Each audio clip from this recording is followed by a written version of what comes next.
Murder be thy name. The Lord set a mark upon Cain, to curse those whose blood turned black. Spooky time is almost here. In fact, it's tomorrow. And I have something very special planned. So, please come tomorrow. But today we are talking about something I love. Interesting individuals. I love interesting individuals. It's my favorite time of the week. Menace Files Friday. And today we're talking about cooking with Jack. Now, cooking with Jack is something that I have a little bit of a connection with because before my friend Denzel left, we watched like a good chunk of Jack's catalog when it comes to videos, and we laughed our asses off. We cringed. It was just the best time ever, and I'm sure that he's going to be watching with us tonight, and he's going to be laughing just as hard as he was the first time he saw Jack. And I just want to give a little shout out to my bestest friend in the whole wide world. I love him so much. So yeah. So tonight we have our final Pokemon pack to open. Then we also have a stunning article that I found about cooking with Jack. A stunning article that is going to leave you speechless, especially if you're Denzel. Because I found this article and I was just like, holy shit! I didn't know all this stuff about Jack. And it must have just come out recently. But apparently it hasn't. It's been out for a while and I feel stupid that I never looked it up. So, yeah. So tonight we're going light, just 3 people here. I'm sure more people will pile in later on, you know. That's usually how this shit works. We do the intro to try to get some people to pile in, but you never know. So we're going to start off with the Pokemon cards, and then we're going to move into the sponsors. Sound good? Alright. So this right here is our final Pokemon 10. Our final Pokemon 10.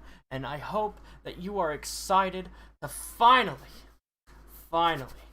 open this thing up. Oh wait, I forgot I have my gloves on. Shit. Ah, fuck. I forgot I had the gloves on. Oh my god. Oh, here we go. Blastoise as always. Sun and Moon, Darkness Ablaze. That's all that's in there except for the little poster. Put the 10 aside. Alright, let's open up the Sun and Moon first. Let me back up the camera just a smidge. Oh, I see a Carvana. Last night, I actually organized my Pokemon cards based on their type. Yeah, I know, that's fucking lame, but it was bugging the shit out of me, okay? My OCD was kicking in. Alright. Focus, focus, focus, focus, focus. There we go. Alright, so here we have Carvana. Then we have Zubat. Hate these fucking things. That's actually the first Zubat card I ever got, actually. Poplio. Tajidamaru. Round Pikachu.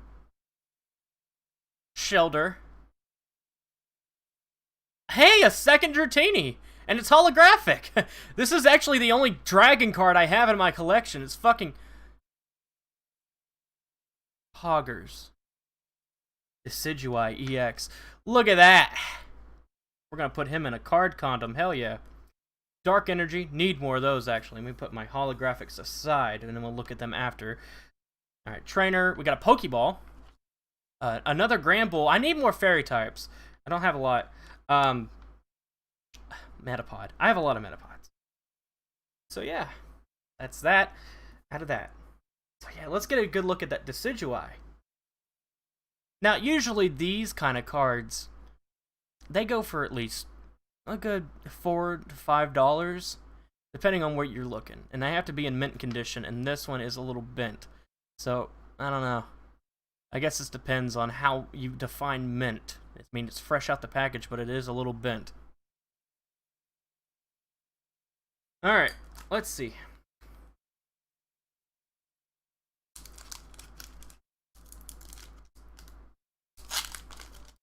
Are you aware of the existence of the Screaming Man meme? I don't... Screaming Man? I don't know... No, I'm gonna say no. I'm not aware of it. Alright, Snubble. Isn't this thing a fairy type now? Hey, this is my first Meltan. I have a, the evolution of it in that one Lucario combo card. That's neat. Whoa, look at that art! Bunnelby, Mad Party. God, that is fucking sick. Look at that. Neat. Alright, we have a Paris. A Lavatar. Ooh, holographic Simisage. Alright. Not bad. Put that over to the holographic side. Corviknight. Oh, this is also holographic. Oh, I almost didn't see that it was. And we have another energy card. Simisear. Oh. Larion. Igron's evolution, of course. Aeron's evolution, my bad. But yeah, it's neat. I think that's the first Larion I ever got. I don't even have an Agrion. As I said, I organized all my cards last night, so I would know what I have and don't. Alright, so that's that aside. Let's go ahead and move these cards over, and let's get to the sponsors for today's stream.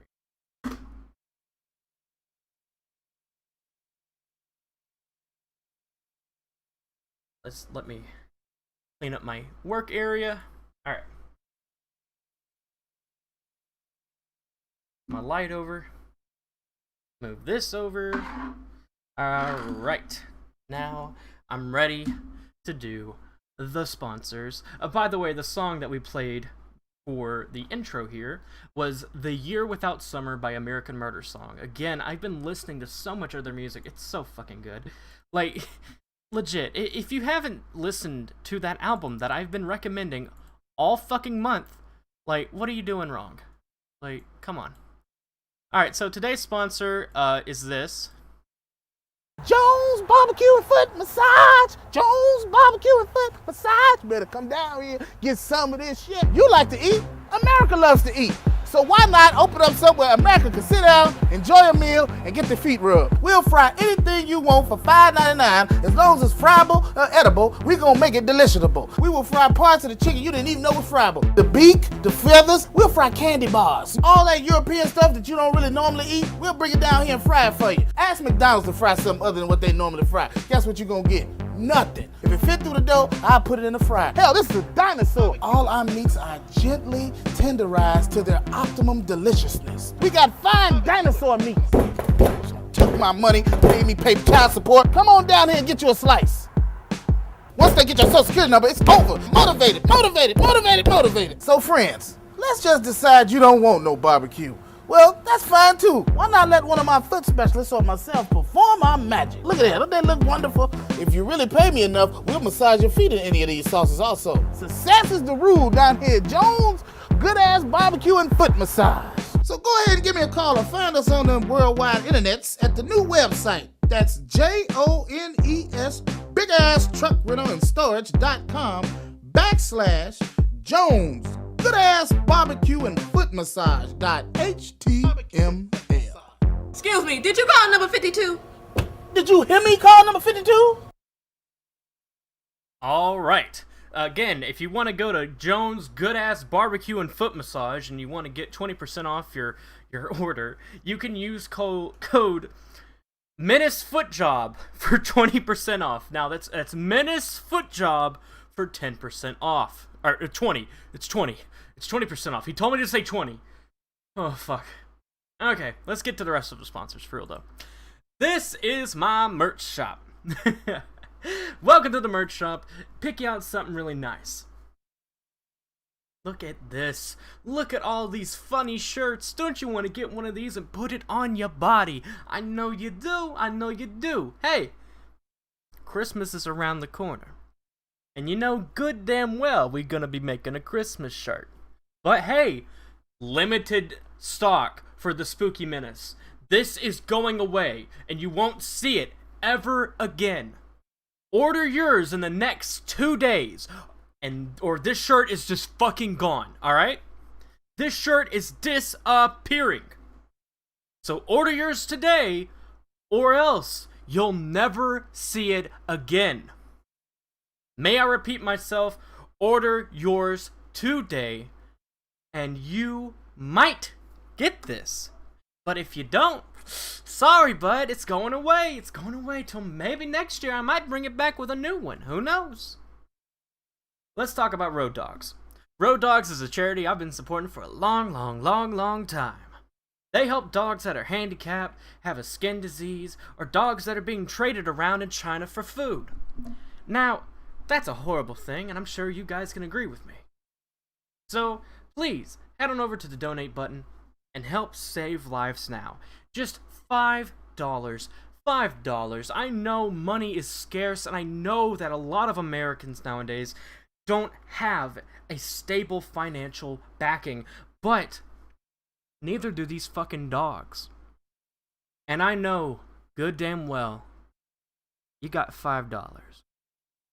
$5 is all you need to make sure that these dogs get the food they need, the shampoo they need, the transport out of China they need, and even a home. So please, head on down to the link in the description. I have it linked directly to the download link. It's all you have to do. You just have to click the link and press in all your money information, all those 3 wacky digits on the back of your card, and boom! You're helping these babies. And I know you care about dogs, or else you would have already clicked away. So please, head on down to the link in the description, tell them Menace sent you,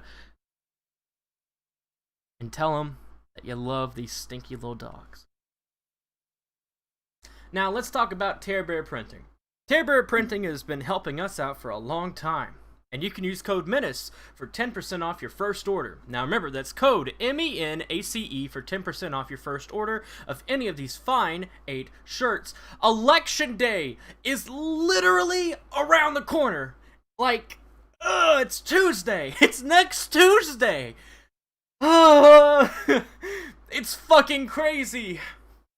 It's fucking crazy. So, we are praying for a functional adult who isn't going to lead us into a weird fascistic regime full of weird, mindless, zombie, fucking subhuman troglodytes. So, please make sure you have voted. And please buy this shirt to show your support for just anyone. Just anyone. Now, I want to check out some polls. So, let's see. Look at that. 10 in 100% chance that Trump wins. 89 in 100. Biden wins. Now I know what you're gonna say. Oh, but what about Hillary? Well, Hillary was a dumb fucking cunt. Come on. You're telling me right now that America wants to be dead? Actually dead, instead of voting for Joe Biden. Like, I don't understand how anyone would just be like, yeah, I wanna fucking die. Like, he is going to make America fall, just like Rome. There is a barbarian in our White House. And his strategy of saying, oh, I'll clean up the shit I took on your porch, is not working. He is a failure, he is a loser, and we need to kick his little faggot ass out of office. One way or another. But look at these. These are for all of the electoral college wins. Look at that. Look at that. That blue is pretty high. Look at this. Florida, 50. It's a pretty much a coin toss. Arizona, pretty much a coin toss. Pennsylvania, it's probably gonna go to Trump. But, Georgia, North Carolina, coin toss. Ohio, coin toss. Iowa, coin toss. Texas, fucking Texas, is so close to being blue. Can we just talk about that? A blue Texas? And then we have Arkansas. Fuck Arkansas. All my homies hate Arkansas. Just kidding. I live in Arkansas, but all my homies do, in fact, hate Arkansas. 37% blue. Ugh, that's icky and stinky. You're telling me, Arkansas, that you wanna fucking die. Hey, look at that. Columbia, dab, 90 Biden. Look at this. Alright, so basically, when you have a election, you do not want these two dots on the end to meet. When they meet, bad shit happens. 2016 happens. You see how fucking far away these people are? And it's just a few days? It's literally less than, I think it's like 4 days. Hold on, let's count. 1, 2, 3, 4. 4 days! Yeah, 4 days! 4 days, and they're that fucking far apart. And you're telling me, oh, Trump's gonna win. Fuck off. Fuck off. Go suck his dick somewhere else. You know what I mean? But look at this. Look at this. This shit is glorious. The idea of a blue Texas is something I never thought I'd see in my lifetime. The idea of just all of these states right here being just a coin toss away from Biden winning. It's just fucking crazy. So yeah. Fuck Trump, fuck anyone who supports him, let him cough and die off, fuck Republicans. Alright. Let's get to cooking with Jack. That's what everyone came here for, you know. So, let's get to it. So, we're starting off cooking with Jack with, I have an entire playlist here of just some of my personal favorites that I watch with Denzel, and ones that just made us just laugh our asses off. Like, now keep in mind, I'm gonna show the the party cheese salad again, like I did last night. But come on, yeah, I know you don't want that. All right, so this one's called Salad Night. I'm gonna turn him up a little bit, but not higher than myself. I'm gonna turn on the closed captions. That way, you guys who are deaf can hear what he's saying, even though I don't have closed captions on my stream, so I don't know how you can hear what I'm saying. Gotcha. Here you go.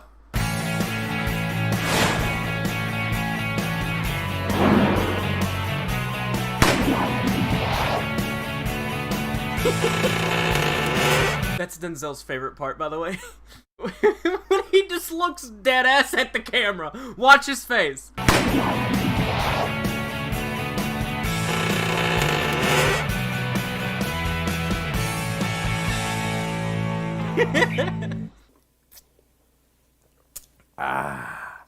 That's right, another video geeked on coffee. It's unbelievable. Look, it's my Disneyland cup too. Good old Goop. Oh, hey. By the way, did that sponsor check from Disney ever arrive? No? They haven't sent their check yet? Oh, sorry about that. There we go. It's just a coffee cup. That's all it is. See, honestly, I don't find that cringe. I find it really funny. Doing fake sponsorship deals is actually like some king shit. So, Jack, again, I love you, man, but you have done some shit that has made me change my mind about how I was going to do this stream. I was going to do this stream praising you, Jack, giving you love and support for your channel, but the shit that I found that you have done has tipped my hand, Jack. So, you know what? I'm going to make fun of you. I'm gonna make fun of you, Jack. It's really pissed me off, Jack. Okay, so let's go to fan mail first, or emails. I don't really like to call it fan mail because I don't feel like I have fans. I just have viewers. I got this from Stavros, who goes by Staff, and it says, "It's simple that here in Germany we do not have some of the products that I'm showing on my show. For example, there is no marshmallow paste. You guys remember the fruit dip with the mallow mix? They don't have that in Germany. We also do not have garlic chopped in bottled water. And just to let you know, he's talking about this. Also, what else does it say here? Oh yeah, another funny thing is we don't have our portion sizes are different. So when I'm saying put in a glop of this, in Germany they're like, their glop is like this, but American glop is like that. So my portions are wrong. So I'm gonna try and be more specific in my measurements so that you can convert the cups or the teaspoons and tablespoons to whatever you use in Germany or any of your other countries that might be out there watching, okay? Let's get on with the show. We're gonna be doing it's called salad night. And what we do on salad night is, for those hot summer nights, everybody's starting to complain about the temperatures right now. So we're gonna teach you a dinner that you can prepare the night before, break it out, serve it, it's cold, everybody loves it, it's delicious, and leftovers are amazing. There's plenty of leftovers. It's called salad night, and we're gonna get started on that right now. We're gonna show you on the show today 3 different salads. One is called a tomato salad, one is your macaroni salad, and one is a bean salad. Alright, so when I think of tomato salad, I think of caprese salad, mozzarella cheese, balsamic vinegar, maybe an anchovy sauce, and tomatoes. And, not what he does. Or the macaroni, or the beans. Just wait. Just wait. Because, if I remember correctly, there are no greens in this salad, per se. It's just like a chicken salad. But no chicken. So let's start with bean salad first. Okay, so here's the tip. If you notice here on the can, I have cut it and it's sinking in a little bit. See the lid? There you go. This is what I'm going to use to drain all this juice that's in here. You don't want the juice. Once again, do not keep the juice. You're going to drain that out and leave the beans in there. So I've gotten rid of the lid now. I drained all the juice. And then you can see right here, look at that. There's that bad boy. You know what that is? I'm going to tell you what that is. That is the fat from pork and beans. I'm sorry, excuse me. That's what they're calling pork. It's a little square of fat, and that's it. In this whole can, this is somehow going to add flavor. I have no idea, but here we go. Ready? Launch. Gone. All right, now, time to move on. Take the beans, dump them in the bowl. Okay, now I'm cutting a large onion. I'm not going to use, but maybe, I'm going to say 1/4 of it. So let's get rid of the rest. You gotta get that the slap chop. I thought he was gonna use the knife. Oh! Expectations have completely been thrown out the window. He busted out the fucking slap chop, which, by the way, was an ad seen on TV item, which he completely shat on in the video he made for it, and then he kept using it, so whatever. There you go. That looks pretty good. Nice. Not gonna lie, okay, so my grandmother on my dad's side, she had one of these things, and those things are fucking beast, alright? Not gonna lie. Hey, slap chop people, I'll do a video. Okay, I lied. That's all I need. So, correction, it's 1/8. We're gonna do 1/8 of the onion. So just take those onions, put them right in there, in the mix. I do heaping tablespoons. You're gonna start with 2 heaping tablespoons. And you're going to mix it in. You're going to take a look. Mayonnaise, beans, and onions. Mayonnaise, beans, and onions? This is his salad! Look at it and see. So take a look at that. That's your bean salad. Very thick consistency. Bitch, that ain't no salad! That ain't no salad, dude! That ain't no greens in it! It's beans! And mayonnaise! And onions! Bitch, it ain't no bean salad. See, it will even thicken more in the refrigerator. So we've got it all mixed. The only thing we need is a little bit of tang to this. You've got the chopped onions, you got the beans, mayonnaise, and then you're going to put in not enough tang with that mayonnaise. 2 capfuls of white vinegar. Don't worry if you spill over. Oh, don't use that black vinegar. A little bit. 2 capfuls. 1, 2. That's going to put a little tang in there, okay? And you're going to mix it thoroughly. And then when you're done, you're just going to pop that right. I believe that, like, legit, you wouldn't even be able to taste anything but vinegar, the amount he just put in there, and mayonnaise. Vinegar and mayonnaise, that's all you're tasting. You can't taste that pork anymore, I can tell you that. Just pure fucking mayonnaise and vinegar. Like that lid right on there. and I guess maybe some onions. That thing's gonna stink in the fridge. And you're going to throw that in the refrigerator, and we'll break that out later on. But it's going to solidify, and it's going to be great. This is something you can make the night before and just pull it out the day of. So that's bean salad. That's salad number 1. Salad number 2, we're moving on, is tomato salad. Even easier than salad number 1. All right? It's going to be tomatoes, olive oil, oregano, salt and pepper, and water. It's so refreshing. It's so delicious. The only thing is I can't remember. I have to check with my mom, because I can't even remember how much oil I'm supposed to use. So let's... Okay, so I want to show you guys what I meant by a caprese salad, in case you've never heard of it. This is a caprese salad. This is a tomato salad. You see that shit? Here, let's make it big so you can see it. Look at that. See? Look at how delicious that is. So basically, the Italians made this dish to represent their flag. You're supposed to eat it all at the same time. The tomato, the leaf, and the mozzarella, all in the same bite. Like, legit. Best salads I've ever had. It reminds you of Ratatouille?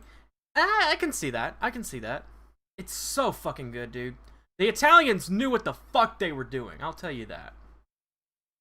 Alright, back to Jack. Let's see what his salad looks like compared to that delicious example I just gave you of a caprese salad. Let's see what he does. Let's give her a call. Shh. Don't talk. Because we can talk, Jack. Hi, Mom. Hi, what's up? Quick question. Okay. How much oil and how much water do I use in the tomato salad? Oh, that's right. You don't have any measurements. No, and people in Germany are complaining. We got to have measurements. I know. Okay. How many people in Germany are looking up American meals? I never really thought of that. What year was this made? 2009? Or people in Germany in 2009 were just heading up on Cooking with Jack, looking to learn some good recipes, huh? Okay. Do this. Is it a 50-50? No, it's more water than oil. 60 or 70-30? I don't know. Let me tell you what to do.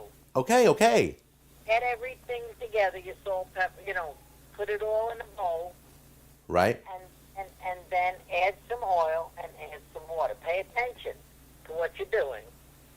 Add like a quarter of a cup of oil.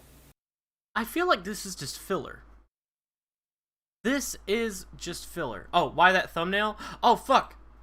I forgot to switch over to Menace files. Shit. There we go. There we go. That's...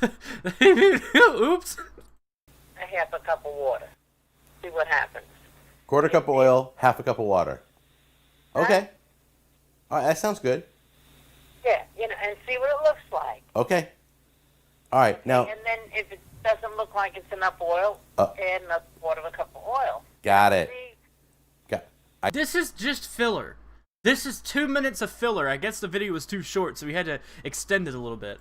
I got it. Okay. Now, do you mind if I put this part of us talking on the video? Yeah, I don't want to be on the video. Are you sure? Yeah. All right, I won't put it in the video. Love you. Love you too. Bye. Bye. I love doing that to her. First thing we're going to do is cut the tomatoes. This is the quarter cup of oil. Okay, you're going to pour that in all over the tomatoes. And then just fill it up again completely to the top, and that is your cup of water. Take your seasoning. Hold on, you were talking to 444 because of their what? Profile pic. Promo 444. Oh, it's Mista. Oh no, I forgot. I forgot it's Mista doing the Ahego face. Oh god, why? And you're going to just shake that right in there. I would say about a teaspoon or two, probably 2 teaspoons. This is so unhealthy. Look how much oil. And then, this is all by hand, just salt it. And pepper. I could mix this up with this Okay, so oil, water, oregano, tomatoes, salt, pepper. spoon, but I'm not going to. I'm going to do it the guy way. The We guy all way? know what the guy way is. Oh, yeah. That's right. Okay, alright guys. Raise your hand if you would have used a spoon instead of just shaking it like a fucking Neanderthal. Oh, I see some beta bitches in the audience. Ooh! The guy way puts the lid on it. Probably makes a mess this way, but the guy way just shakes it up. Let's get that right next to the bean salad in the refrigerator. That was salad number 2, tomato salad. It's time to move on to macaroni salad. You want to buy the salad macaroni, and the salad macaroni is like little tiny barrels. They got here. Let me show you what it looks like. This is what it looks like. Okay? If you can't get this, go with the elbow macaroni. Now the macaroni is in the water. It's boiling. Wait, it's cooking. Is that macaroni? Okay, it is called macaroni. Okay, I was just fact checking, you know. So okay. We're going to cook that up. I'm only using 1 pound. A 1 pound package of macaroni, and for a 1 pound let's try that again. For a 1 pound package of macaroni, you're only going to need about 1/4 of this tomato. Here's what we're going to do. You're going to have to take your time. I want small pieces, okay? Macaroni's cooked. Why didn't he choose the slap chop? He had the slap chop for the onion. Couldn't he have used it for the potato? Or tomato? Not potato. Fuck! I just got done straining the water. You're going to add the tomatoes right in there. Okay, so right now, our salad for macaroni salad consists of tomatoes and, boiled macaroni. Always start with 2 heaping tablespoons Fucking mayonnaise! of mayonnaise. It's always Heaping as mayonnaise. in that. That's heaping. Look how much mayonnaise! Okay? Hold on, can we get a slow motion slop of that mayo? Oh yeah, slow motion. Watch this shit. Of mayonnaise.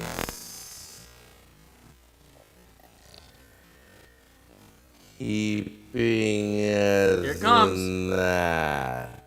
Here it comes. That's heaping. Okay. Ah, the way it hits. Shit don't hit like that. Like you cut, G. There we go.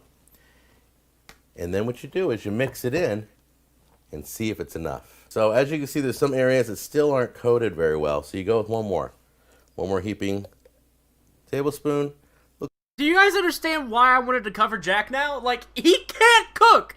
It's all mayonnaise. It's all mayonnaise. This motherfucker's like, let me make some cinnamon rolls. Mayonnaise instead of icing.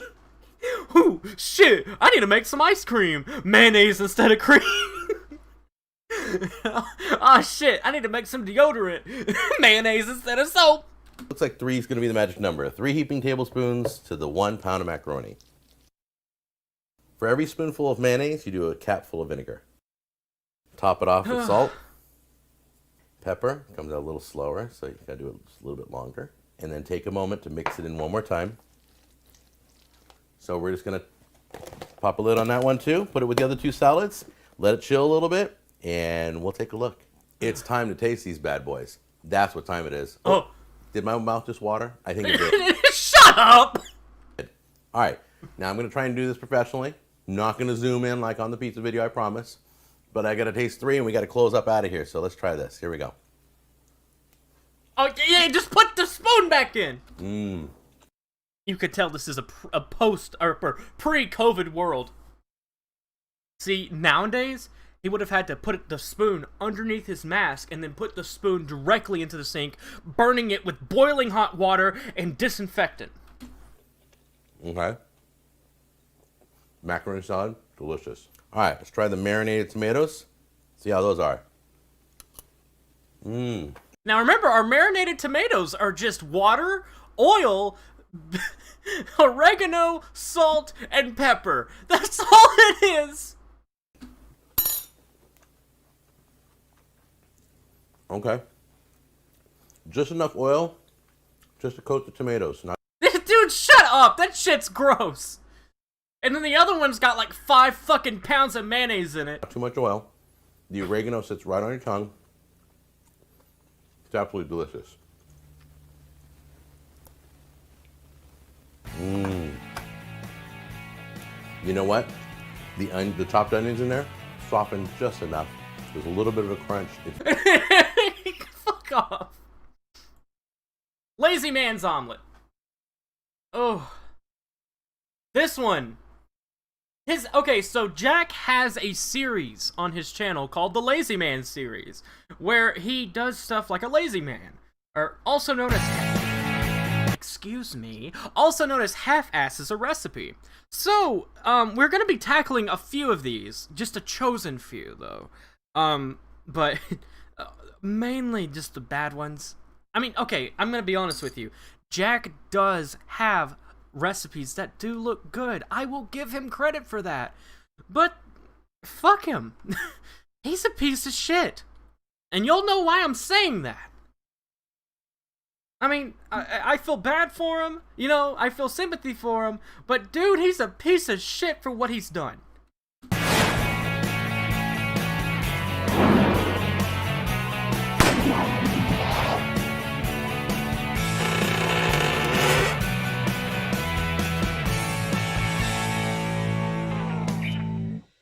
Hey, Jack Scalfani here, and you're cooking with Jack. Also, you're probably wondering what that apron is, the best barbecue sauce you've ever tasted. Jack had a line of 3 barbecue sauces, and they just plummeted. Just plummeted in sales. He basically had to make them himself and ship them off from his home in, I think it's LA, and it's just, ooh. Yeah, people have said it's the worst barbecue sauce they've ever tasted. It tasted as though he just mixed a whole bunch of off-brand ones. So, yeah. Another Lazy Man's recipe. The Lazy Man videos have been crazy. I think it's the #1 series I have. You guys always want the lazy videos. So we're going to be doing Lazy Man omelets. And I know some of you may know this method, but I'm going to teach you this method in a moment. First of all, grab one of these pots and fill it up with water and get it boiling on the stove, okay? I'll wait. Oh, okay, got it on the stove, it's boiling? All right. Why did we need the skip? Why did we need the skip? He could have just done, okay, got it boiling? Like, why did you need the fade out skip?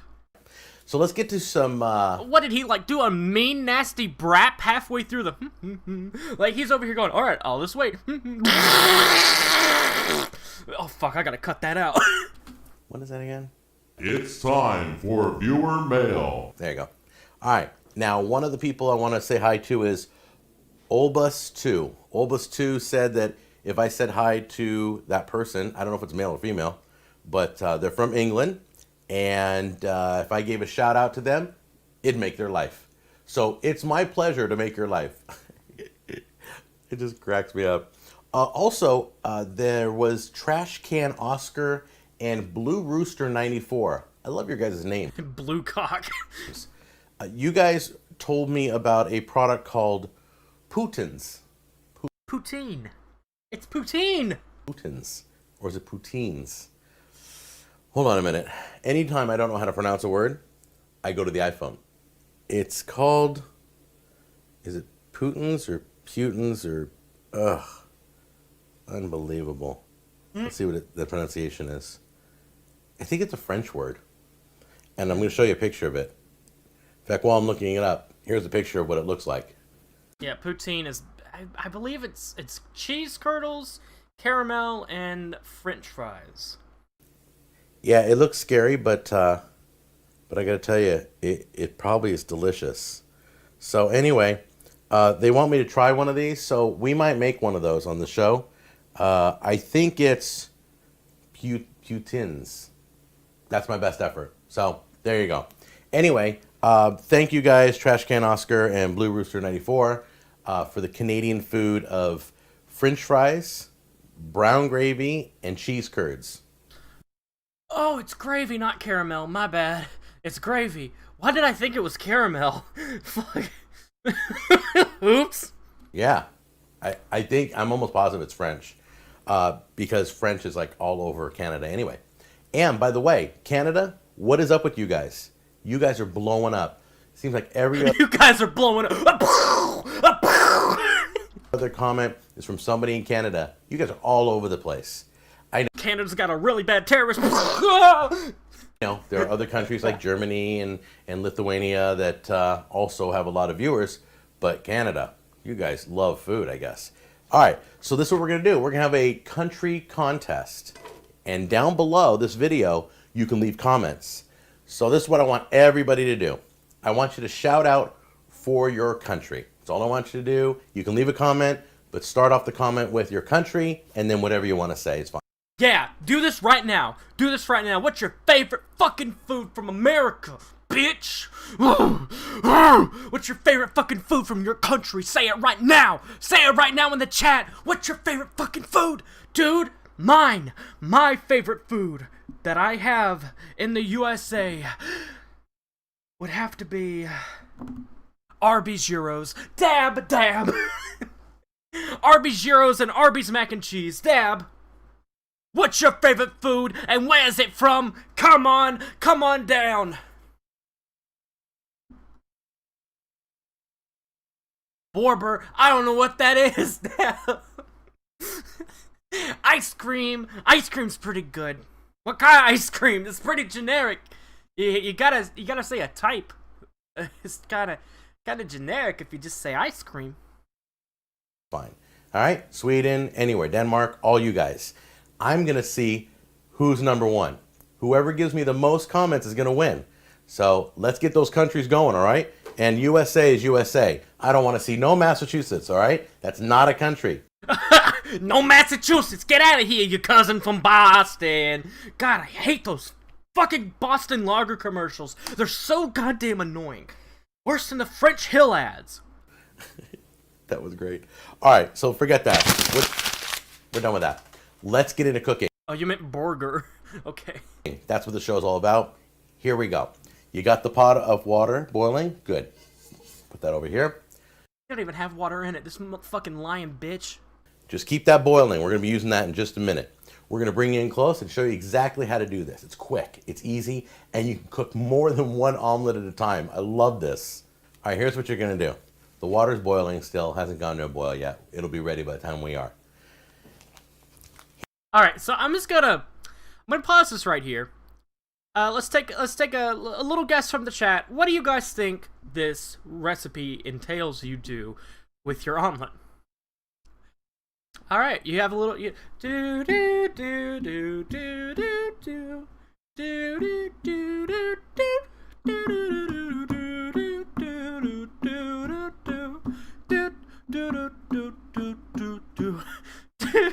Shove it up your ass. Ham omelet. No. What do you think those plastic bags are for, DD? What do you think them bags are for? Hand everybody in your family one of these bags, a Ziploc quartz bag, okay? Give them a Sharpie and say, right on here, what you want in your omelet. So let's say little Johnny wants veggies, okay, veggie omelet. All right. Dad wants a cheese. Probably want to put their name on it too. Dad cheese. So that's what my homies in the back home call me, Dad Cheese. You can distinguish who's whose. Okay? And then Mom. Oh, lazy way to make an omelet. Done it before. Mom wants just ham and onion. Ham and onion? Ooh, we won't be kissing Mom after this, will we? Uh-uh. There you go. Okay? Real simple. You're going to throw ingredients for Mom. Make sure your hands are clean. You're going to grab some onion. Make sure your hands are clean. Okay, I'm just going to give you guys a little hint about life. When you are cooking, take off all hand jewelry. Bracelets, rings. Fuck, I don't care. Take it off. It's going to get shit in it, on it, and what if you have germs in the ring? So, yeah, it's not good. Working in a fast food establishment, I learned real quick you're not allowed to have shit on your hands. Because your hands are constantly being washed and dipped in shit, like, legit. So, him always wearing this ring, which is gonna come into play later on in that article, by the way, is just weird. Just take off the ring, put it to the side. Throw in the bag. Let's see. There we go. Got some onion in there. Grab some ham. Throw the ham in there. Whoops, get over here. Okay. Mom likes ham. All right. Put that off to the side. Let's get Dad's. Dad needs some cheese. Put a little cheese in there. There we go. Maybe in a pinch more. I know. I'm going to hear about this. Look at all the cheese you put in there. A little bit of mayonnaise. Now for the veggie. Get a pinch of some mushrooms. All right. Tomatoes. All And right. you can have them do this. You don't have to do this. Just give it to the kids. And put a little onion. Just a little dash. There we go. Now you can prepare these the night before and zip them closed, put them in the refrigerator, or you can do it the morning of. Now, what we're going to do is we're going to take each one of these. We're going to drop 3 eggs in them. That's right. Never done this before, so. Every time I see eggs now, I think of Cooking with Hoarders when he's trying to make the egg whites, the eggshells. That's all I can think about now when I see eggs. There could be a chance for disaster on this, okay? So bear with me. There we go. 1 egg. Ta-da. It worked. See the egg in there? Yeah. 2 egg. Ta-da. Beautiful. There you go. You're going to zip it closed. Wait, who's Bob? If I had a penny for every time Bob used mayonnaise, who's Bob? His name is Jack. Don't burp it, but don't put a lot of air in it, okay? Gonna mix it, break it all up. Make sure the yolks are broken. All right, we got all 3 bagged up. We zipped them closed. Now we're gonna drop them in the boiling water. Let's take them over to the stove right now. There's the boiling water. Take all 3 bags, drop them in. Okay, so this is my concern about this. 1, chemicals in the plastic going into the omelet. Like, your omelet's gonna taste like plastic, and that's not good. Also, these bags aren't really that heat resistant, and they melt, like, really fast, even. So, there's a possibility of actual plastic being in your food. So that's a little scary. I don't know about all that, man. I don't know if it's worth the risk of it maybe getting cancer. You're gonna cook them for about I mean, just get out a fucking frying pan and make a damn omelet.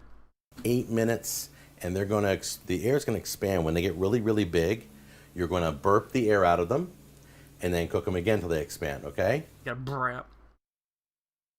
And they're getting really puffy with air, so I'm gonna burp them now. That's gonna be hotter than a motherfucker. Yeah, you know that feeling when you made like a microwave dinner, you know? You made yourself some TGI Fridays spinach artichoke dip, and you just got it out of the microwave, and you pull back that shit, and it stinges your hands like, I fucking hate that. I just want to eat my spinach artichoke dip. You'd figure that humanity would have already evolved past this point where you have to stinge our hands on this fucking bullshit that's processed anyway. Oh yeah. All right, so you burp them, and then you close them up. Now, when they expand again, they're good to go. You pull them right out. They're done. You're watching the Cooking with Jack show. God, I can just hear Denzel laughing at this face. Really, motherfucker? Really, motherfucker? You gonna laugh at my cooking? Really, motherfucker? We'll be right back, right after this message. Hey, how you doing? Jack Scalfani here to tell you about my line of sauces. It's called the best barbecue sauce you'll ever taste. It's so good, we made a hot one. There it is. If that's not good enough, we made the best teriyaki sauce you'll ever taste. Bam! And to make it even better, we just released the best gourmet seasoning you'll ever taste. Now, again, the reviews for this sauce vary on who does it. A lot of the reviews were actually him going in underneath his family's names and tweaking them ever so slightly. So, most of the reviews for this were falsified. And he lied. He lied to all these people who bought it. It's basically just over-the-counter shit that you could get, you know? Not over the counter. That's medicine. It's like it's off-brand shit. Like, you know, Kraft and I get great value. That shit. It's just all that. That's all it is. Go to thebestsauces.com. 100% guarantee. We do free shipping anywhere in the United States. Go to thebestsauces.com. I'll be there waiting for you. And now, back to the Cooking with Jack show. Oh, ad, ad in the middle of a jack. He gon' jack it. So how y'all liking this so far, huh? What you think? Make sure you have a towel laid down because these things are going to be wet when you pull them out. Oh, make sure you have a towel put out, because the things you just put in boiling hot fucking water are gonna be wet. Gonna be wet. And I'm going to tell you right now, I have a tendency to burn myself and to cut myself on this show, so we're going to let that cool for a minute.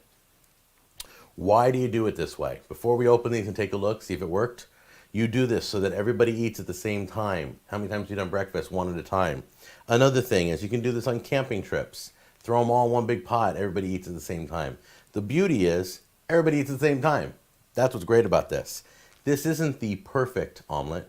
See, I understand if you have like a big fucking like Republican family, you know, when you got 34,000 kids and one really exhausted mother who has to cook, and you know, while the dad's off masturbating to Trump images that he found on Imager, or my bad, 4chan and Kiwi Farms. So, like, yeah, I understand that. I understand that completely. Or my bad, the dad's not masturbating to Trump. He's masturbating to black people getting shot by the police. This is the lazy man's omelet. You want the perfect omelet? Here, click right there.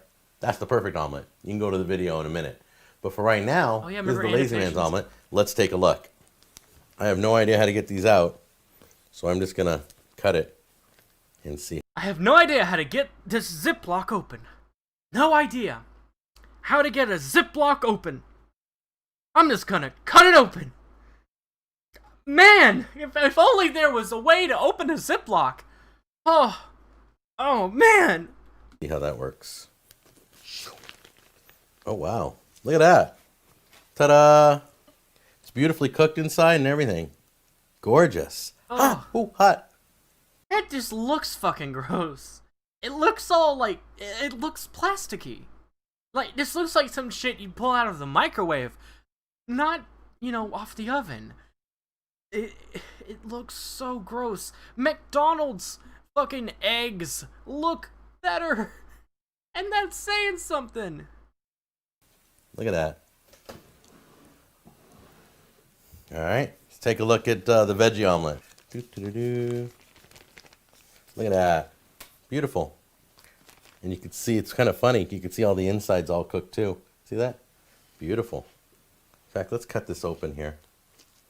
Take a look. Oh, wow. Oh, it cooked great. Look at that. Ugh. That's the veggie omelet. This is the cheese omelet. And the cheese omelet. Oh my gosh, look at that. Why is it green? Why is it kind of green? Anybody else seeing the green, or is it just me? Maybe it's just my monitor, maybe my color palette's off. You're supposed to shake it up.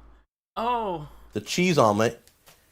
I wouldn't even feed that to my worst enemy. Dude, Yoshikage Kira, he wouldn't even feed that to his worst enemy, dude. Fucking Dio wouldn't even eat this shit. Came out absolutely perfect. That's beautiful. Wow. A dying hobo on the street wouldn't even eat this shit.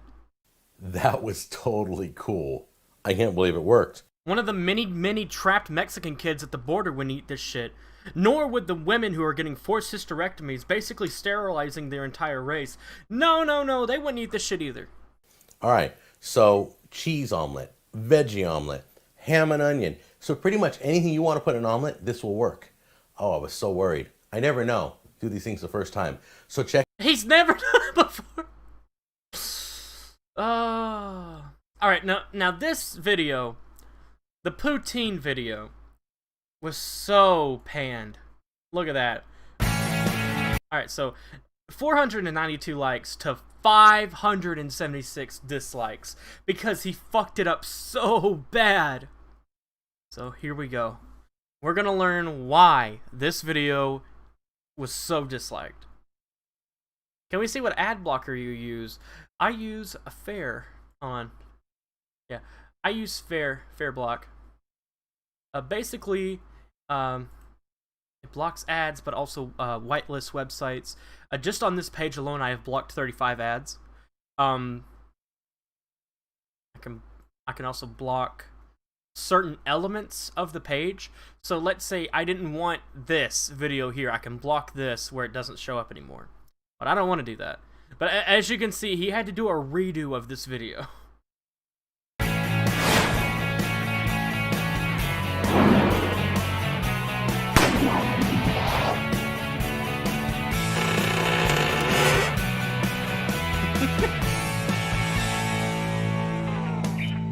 Hey, how you doing? Jack Scalfani here, and you're cooking with Jack. It's good to be back. Gone for a few weeks just to celebrate the holidays with the family, have some alone time. Now I'm craving to get back into some cooking shows. So be ready because this year is going to be hot.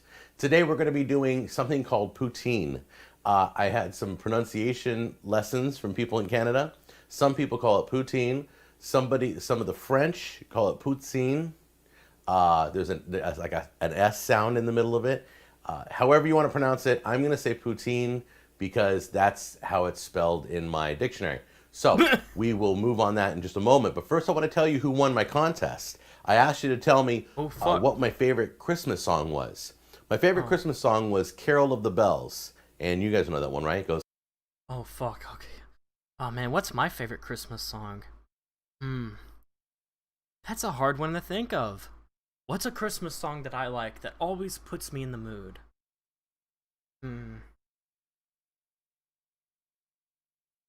Oh man, that is actually really... I guess White Christmas, even though I've never had a White Christmas. Hardly ever. It's always been a brown, stormy, bullshit Christmas, because Arkansas is literally Satan's asshole. Bum ba ba bum bum ba da dun dun dun dun dun dun dun ding dong ding. Yeah, that one. Okay.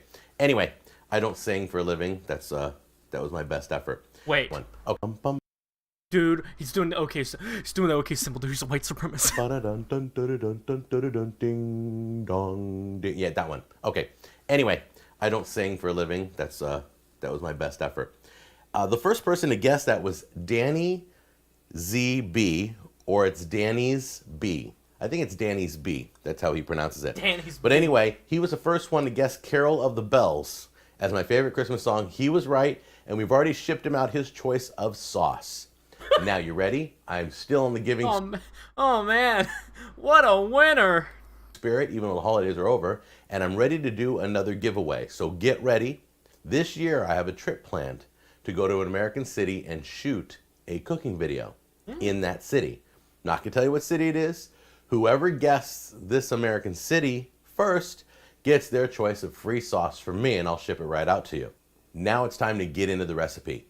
Poutine is 3 ingredients: French fries, gravy, brown gravy at that, and cheese curds. I thought, piece of cake, this is going to be an easy video. Well, let me tell you something. These cheese curds, I went to 10 different stores. On the West Coast, the American West Coast, you can't find these anywhere. I got these at Trader Joe's. Yeah, because usually when you make cheese curds, you have to make cheese. Like, you can't just buy cheese curds, dude. You gotta make them. They luckily had cheddar cheese curds. It's the only cheese curds I get my hands on, and these are brought in from Wisconsin. So if you're looking to do this recipe, you can either get cheese curds at your local Trader Joe's, or just substitute it with like a shredded cheese, okay? It's not... No, you have to... If you want to be authentic to the recipe, make your own cheese curds. It's not that hard. I mean, I guess binging with Babish wasn't around back then, back in 2010. But, dude, I'm sure at the time there were plenty of websites that told you how to make cheese curds. Not quite the same. I guess cheese curds is, you ever have like old milk and when you're pouring it and a big chunk comes out of it? That's a curd. Don't get me started. So I'm guessing this is just like moldy milk. I don't know. Maybe some of you can explain what the curd is and how come it's coagulated bad milk and yet we're eating it. It's going to be great. I'm going to drop dead in this video. It's going to be awesome. Okay, so anyway, I used one of these things on my potatoes. This is a kind of a French fry slicer. You can get these at any kitchen store. This was really easy. Be real careful, but be real firm when you do this on the potatoes. And then you're going to have a whole plate of potatoes that look like French fries. All right? We're going to deep... Okay, so I just looked up what exactly is a cheese curd, and it says cheese curds are made of fresh pasteurized milk in the process of creating cheese when bacterial culture and rennet are added to clot the milk. After the milk clots and then is cut into cubes, the result is a mixture of whey and curd. So that's what a cheese curd is. It's the result of bacteria and processing, and it's basically a blood clot, but made out of milk. Deep fry these in my cooker here. This isn't really my cooker. I got this from my dad for Christmas, but the beautiful thing is I get to use it on my show, and I'm the first one to use it, so I'm really excited. So I've never deep fried French fries. That's a first on the show. I've never made French fries ever. All right, so let's get these things cooking first, and then we'll show you how to put it all together, okay? I'm just gonna put some of these fries in the basket. I'm not going to use it all because I think it tells us not to fill the basket too much. Who knows? That's a big basket. Here we go. I'm just going to put them all in there. All right. Here we go. I'm going to lower it in. Hope this works. Bringing it down. Uh-oh. There's one nut. There's one nut. Here we go. Hang on a minute. Got to help that French fry in there. There we go. That'll work. Oh, ad. Dab, dab, dab, dab, dab. All right, I'm going to read off. Oh, You're watching the Cooking with Jack show. We'll be right back right after this message. Hey, how you doing? Jack Scalfani here to tell you about my line of sauces. It's called the best barbecue sauce you'll ever taste. It's so good, we made a hot one. There it is. Okay, if that's not good enough... We can skip the sauce. I don't care. Show. So, as you can see, they're golden brown, just the edges. And let me pull one out for you. They've been draining a little bit. That is see, not the edges golden are kind of brown. golden brown. You don't want to go too much. That's not even... They don't even look cooked, dude. They look pale as shit. How you gonna say that's golden brown? Golden brown, dude. All right, what you want to do is do this by eye, because this took almost 10 minutes, not 3 to 5 minutes. The book doesn't even know what it's talking about. Ooh. Okay. Maybe you didn't have your oil hot enough. So we're going to get these and put them on a paper towel. If you don't have a deep fryer and you want to make this at home, just put oil in the bottom of a frying pan and fry them in there, okay? And just keep turning them. Real simple to do at home. You don't need this. You just fry them in a little oil in a frying pan till they're golden brown, until they look like this, okay? All right, let's drain these out right now. They don't look done, Jack. They do not look done. They kind of want to stick together. Jack, that's not even paper towels, Jack. Those are just fucking napkins. So what you do while they're cooling, you can just like take a fork and break them up. I'm using a knife here. Just kind of separate them a little bit. And then hit this with a little bit of salt. There you go. Okay, now they're starting to look a little bit more like fries. And let those cool for a little bit. But they're still really pale. Now, the curds, they recommend taking the curds and hitting those in the microwave for about 5 to 10 seconds. So we're going to soften those up right now. While that's softening in the microwave, we're going to throw some of these hot fries in here like this. I can just feel the Canadians screaming. Then it says take a little bit of brown gravy. You can make your own. You can get some at the store. And you're just going to cover the fries. And then you're going to crumble the cheese on top. You don't want big pieces. So you're going to break it up. Just crumble that cheese up there. Just break it up. Let that set for a minute. Let the heat from the fries and the gravy just kind of melt that cheese a little bit, soften it up. Then we're going to try it out and see what all of Canada is raving about. Now here it is. Comes. Smells pretty good. The lazy man's way, okay, is to get the French fries, buy them at the store, and bake them in the oven like you would normally do French fries. Get a can of gravy, pour it on top, shredded cheese on top, and zap it in the microwave. Let's give this a try.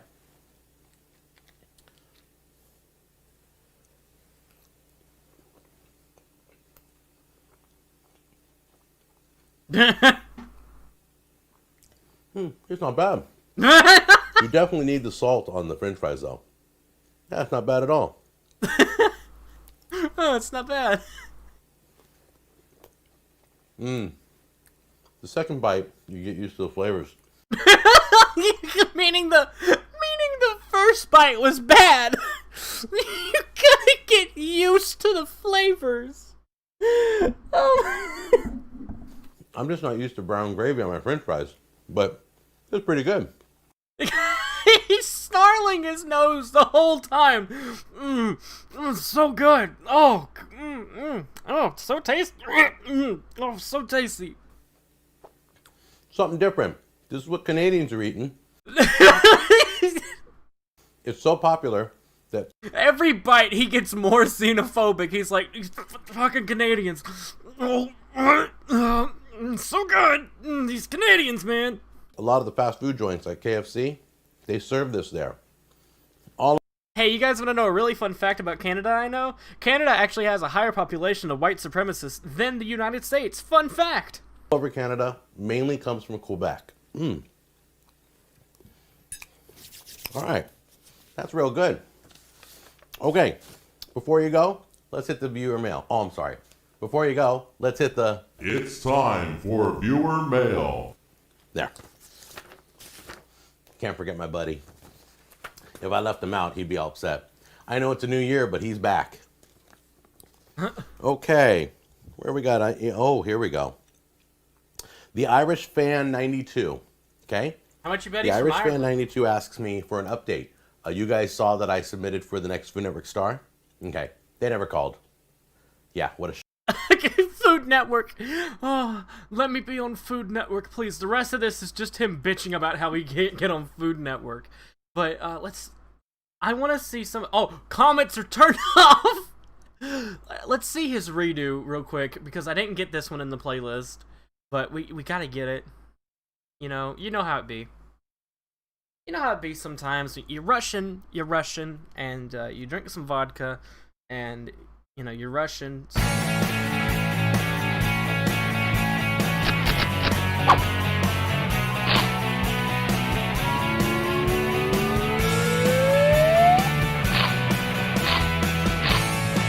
That's Denzel's other favorite intro, but it's not as good as the one where he just looks dead ass at the camera, not breaking eye contact. But this one, I'm gonna let it play again because it's so fucking funny.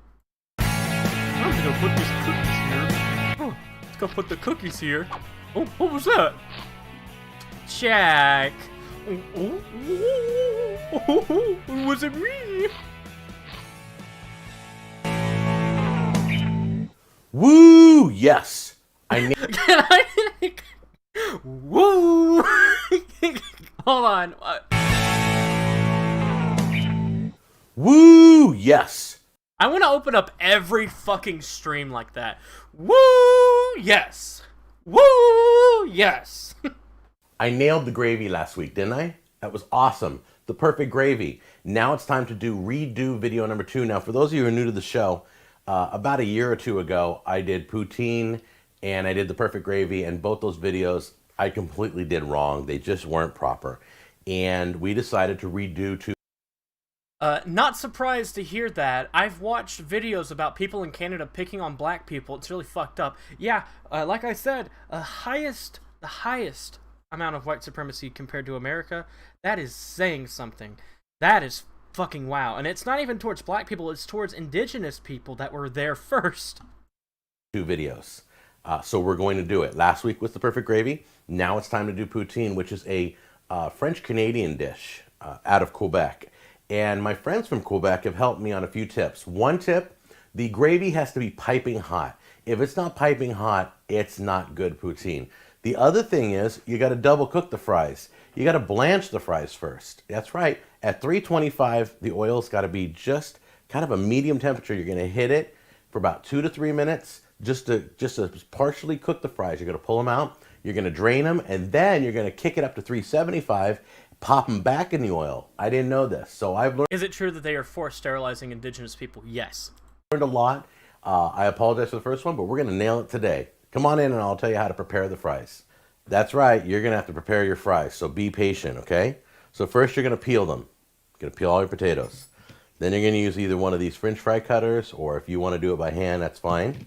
Then you're going to place them in a bowl of cold water. So let me show you how that works. Okay, here you go. I'm going to give you a rundown of why his fries didn't fry good the first time. Okay, so when you're cooking French fries or cooking potatoes anyway, you have to get the starch off of them. The only way to get the starch off of them is to put them in cold water and just let them soak. It gets all the starch off of them. It makes them easier to cook. You're going to peel the potato. You're going to get it started by pressing it gently into the French fry cut. You're going to press down hard. Now, the reason why I'm using a towel is for a few reasons. I'm going to use this towel later to dry the potatoes. But right now, I want to hold my potatoes still so I don't screw up. Hate to give you guys too many bloopers, all right? You're going to push straight down. There you go. Look at that Pull it strength. out. And your French fries are done.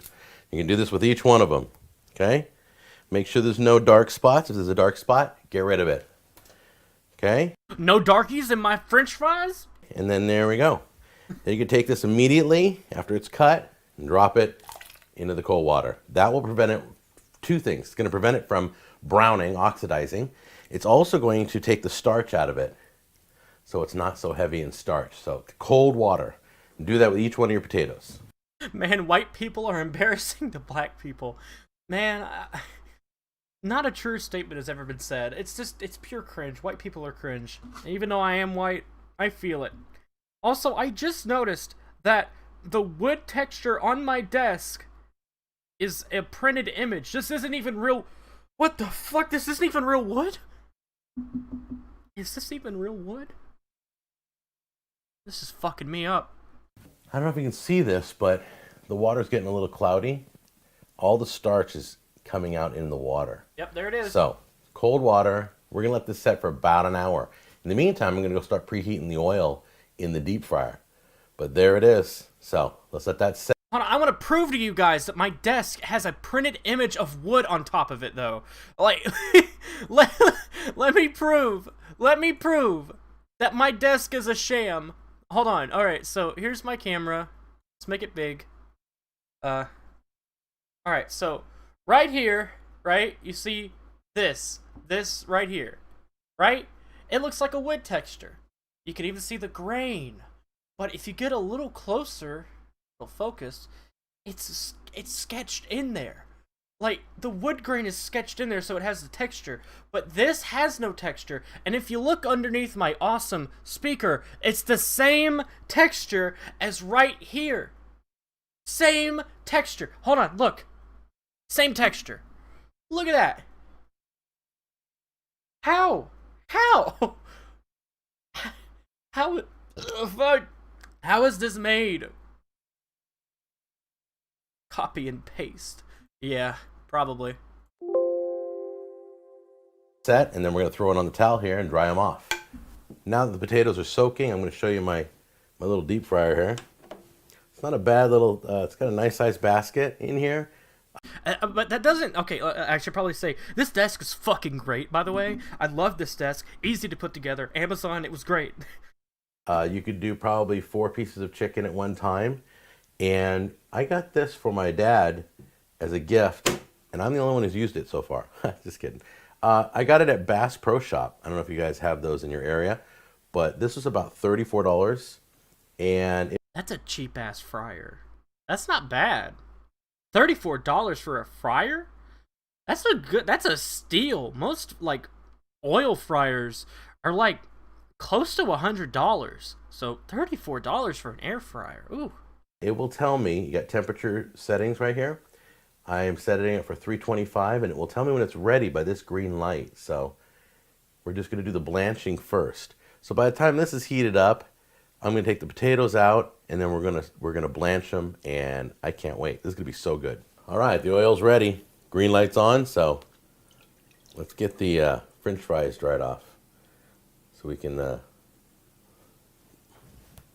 them. Towel. Dirty fucking towel. Towel that had dirty potatoes on it.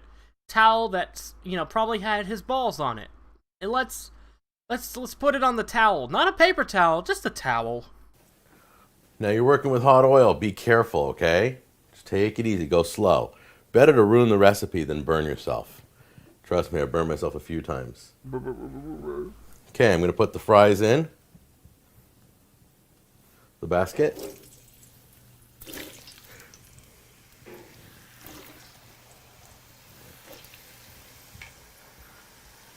We're talking 2 to 3 minutes. That's it. And drop them in. And you want to bounce the basket. Make sure they're not sticking together. There we go. All right, you're going to set them in there. All right, 2 minutes later. Okay, it's about 2 minutes.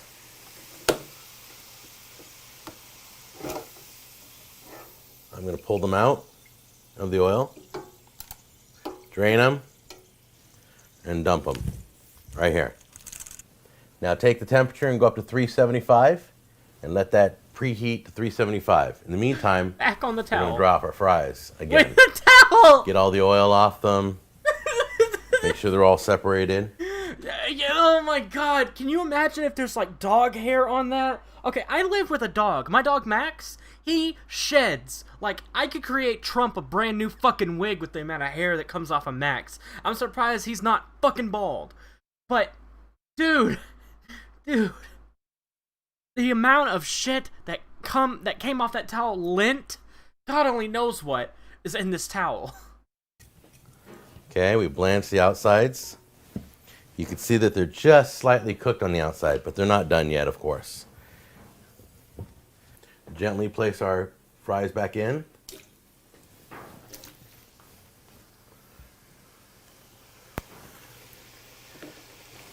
Dump them down again. This is going to be about 3 more minutes. About 3 more minutes. You're basically going to want to stop when they're golden brown, okay? Ah, fuck, ad. Alright, I'm gonna read one of the codes off of my Pokemon card. 7DGJTBVCDVQ6B. Alright, there's your code. We're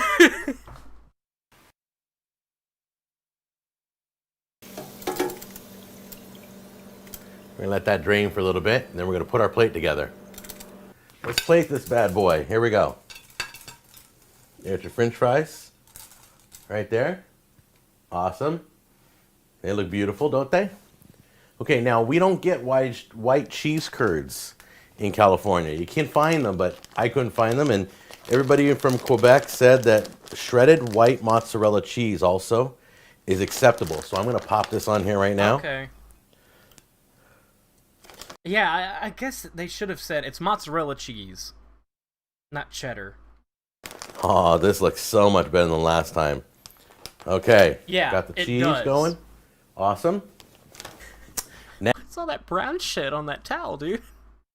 Y'all see that? What's all this? Now, let me go get the piping hot gravy. Hang on a second. Ooh, I need to get my mitts around it. Here we go. I got the piping hot gravy. All right, here we go. Hot, hot, hot, hot.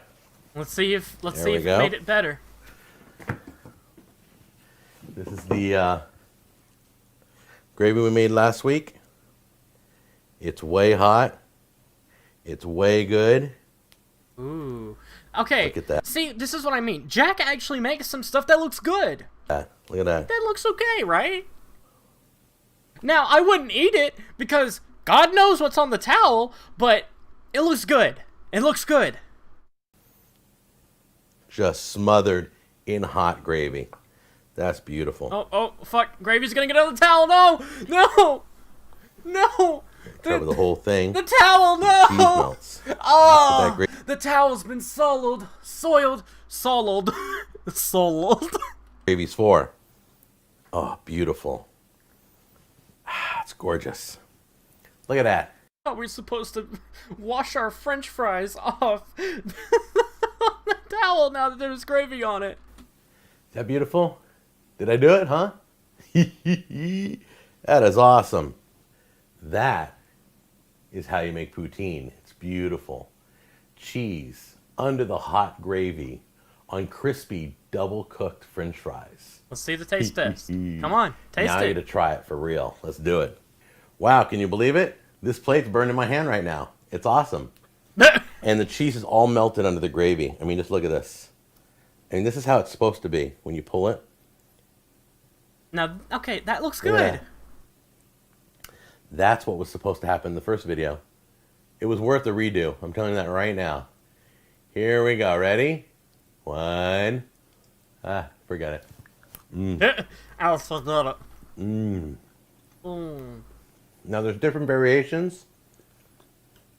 Some of you can put mozzarella and do red sauce, like a pasta sauce. There's a whole bunch. Look online for different recipes. But this is the general, basic recipe for poutine. Wow. That's just amazing.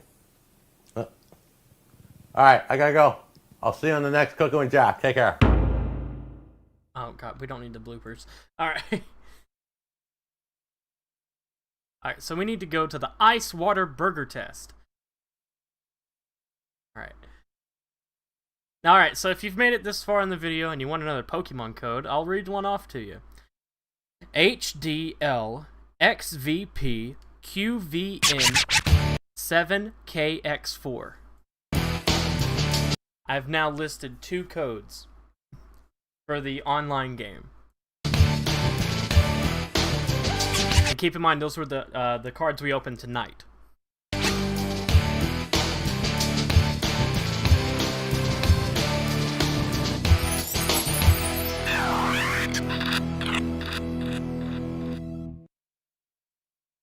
Okay, so this is the burger test. Alright, so this is his new home. So we have cafe and something, I think it's bistro or something behind him. But yeah, this is the new home, the new setup. This is actually his current home, where he's living now, I believe. And yeah, it's a nice kitchen. I'll give him that. Really nice. It's going to be really simple. There's a rumor going around that if you add a little bit of ice water to the burger patty before you cook it, it keeps it more moist. I don't know. I heard it. I read it a bunch of places on the internet. People claim it's true. So we're going to do a test. Let me show you. All right, there's going to be 3 patties we're going to make. And they're going to be big patties. One's going to have ice water. One's just going to be cold out of the fridge. And then in this one, I'm going to let sit out and get to room temperature. I like how he busted out the fine china for this. We got the Tweety Bird Bowl, the Tasmanian Devil Bowl, and the Tasmanian Devil Bowl. Busted out the fine china. I'm going to get these 2 back in the fridge, and then we're going to do our test in a few minutes. All right, let me show you how it's going to be in the pan. Room temperature patty, cold patty, ice water patty. That's the way I'm going to put them in the pan, and I'm going to put them to the plate same way. So we keep them in the right order. Oh yeah, get your hand all up in it. Let me start Yeah, forming. get that ring in it too. All right, so on the streets he's called Salamela.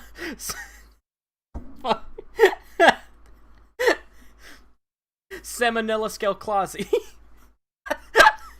Gotta get it all up in his hands, underneath his ring. Gotta get all that salmonella all up in him. Forming the patties real quick, just gently. And put it right here. Well, don't you want a little taste of ring? This is the cold one. So Put this right here. And then this one, there's a little ice water in it, just a little bit. And mix it in, A little and then water make in a your patty burger. of that and get it on there. So it's got ice water in it. All right, there we go. Get that on there too. Okay, there it is. Room temperature, refrigerator cold, and then with ice water. All right, so we got our 3 patties. This is the room temperature one. This is the one out of the fridge, and this is the one that I added ice water to. Notice that the Maillard reaction didn't happen on the ice water one. All right, can we get a good look at that? All right, so the Maillard reaction is basically where you're cooking meat and it goes brown. That's it. So the Maillard reaction didn't happen as much on the ice water one as it did to the other ones. So take notes, class. Take notes. This is the one. By the way, no Quizlet tonight because I forgot to make it. I forgot to make the Quizlet. Fuck. One out of the fridge, and this is the one that I added ice water to. You can kind of see. Yep, that's rare. Well, maybe medium rare. This one's a little more rare. That, and also, it wouldn't have really been fun to do a Quizlet with just 2 fucking people. And this one. About the same as this one here. And if you notice, one last thing, there's like no liquid pooling here. See? Can we just see? Okay, I understand. You know, I like my. I want my my burger to have a little bit of blood in it. I like my shit rare as fuck. But there's rare and then there's raw. Jack, those burgers ain't done. Jack, those burgers, they're not done, Jack. Oh my god, look how much blood came out of it. Those burgers are not done, they're still pink. Like, oh my god. They're so raw that there's blood. You might as well have just taken a bite out of a big fucking cow, dude. See that? Liquid, liquid, no liquid. The answer is liquid. What the fuck you mean no liquid? It's underneath it, Jack. So, number 1, it got dried out faster. No, basically the cold water made the blood coagulate inside of the patty. So that's why there's no blood dripping out, because it's cold. And it's still fucking raw. And the test is completely opposite. Number 2, the juice is maintained inside the meat, and this test is a success. So let's give it a try. Let's start with the one that was room temperature. Just gonna break a piece off. Whoops. It's still raw. Look, still raw. There is no gray in that fucking patty, Jack. Okay. I'm gonna show you guys something. Alright?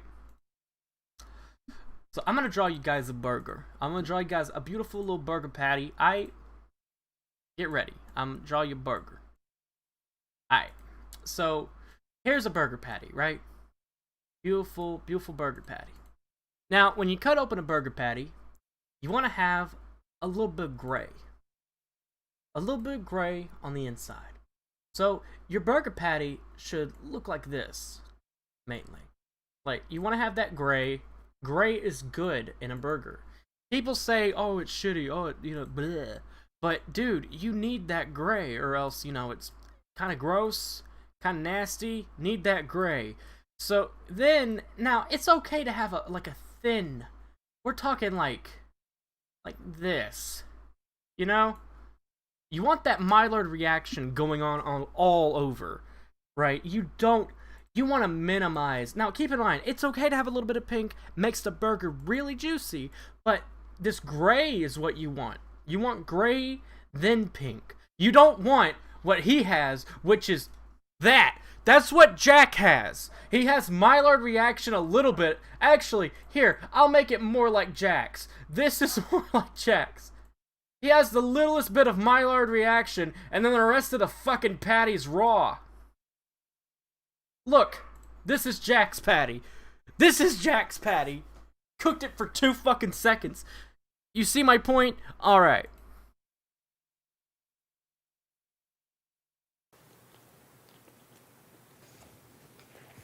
Real tough and dry. What do you mean dry? What do you mean dry? That shit is dripping with blood, dude. Is it opposite day? Alright. Yeah, that wasn't a real moist burger patty. Let's try this one.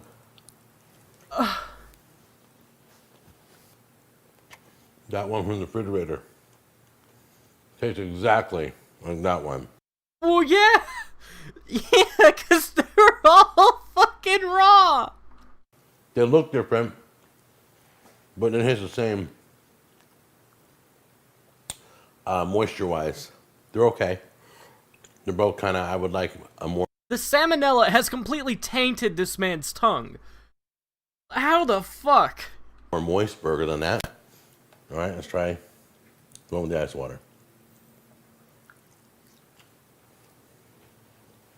It is more moist. But motherfucker! Motherfucker! Okay. Jack. You're like a movie reviewer who only gives 5 stars. You can't critique a recipe? Dude, you just added water to it. You cooked out the water. It wouldn't make it moist, Jack.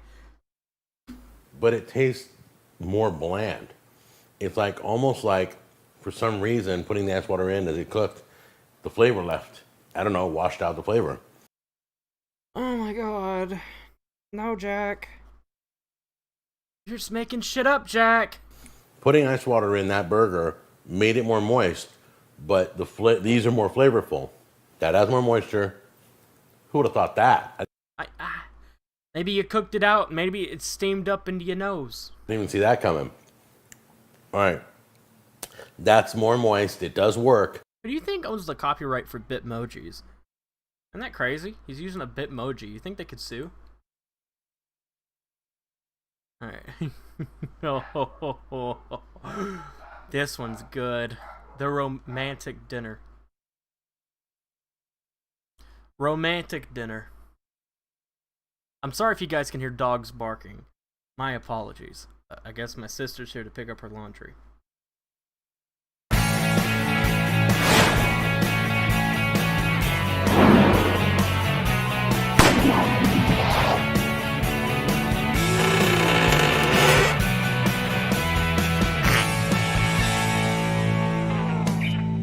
Hey, how you doing? Jack Scalfani here. Alright, so I'm just gonna let you know, this is the Lovers Special. So if you're a lover, you should know the lonely moments just get lonelier the longer you're in love than if you are alone. And you're cooking with Jack. And it is the Romantic Dinner Valentine's episode. That's right, I'm going to teach you guys. This is considered a guy episode, okay? I'm going to teach the guys how to make dinner for their ladies. Or if you're just making dinner for a girl you just met. Alright. All my homies in the house who got a penis say, yup. And you like her and you want to impress her. That's what this episode's about. It's going to be real simple. But since it's a surprise and girls shouldn't be watching right now, I'm going to ask all the ladies to please not watch this episode. Oh, fuck. Fuck, that's half my audience right here. Oh, fuck. Ladies, I'm sorry. Rules are rules. Yeah. Hey, pretend you're a man. All right, I won't tell him. I won't.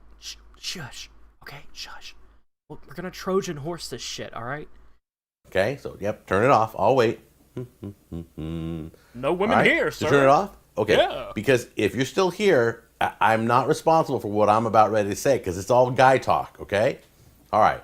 So let's get started, and I have a few points I want to cover. I made some notes because I'm a guy. I can't remember anything. All right, guy tip number 1. Guys, eat before you eat. Most of you know what I'm talking about. That's right. You're going to eat before you have dinner with your lady because men are pigs. Somebody had to say it. All right? So, do yourself a favor. Eat before you eat. This way, eating...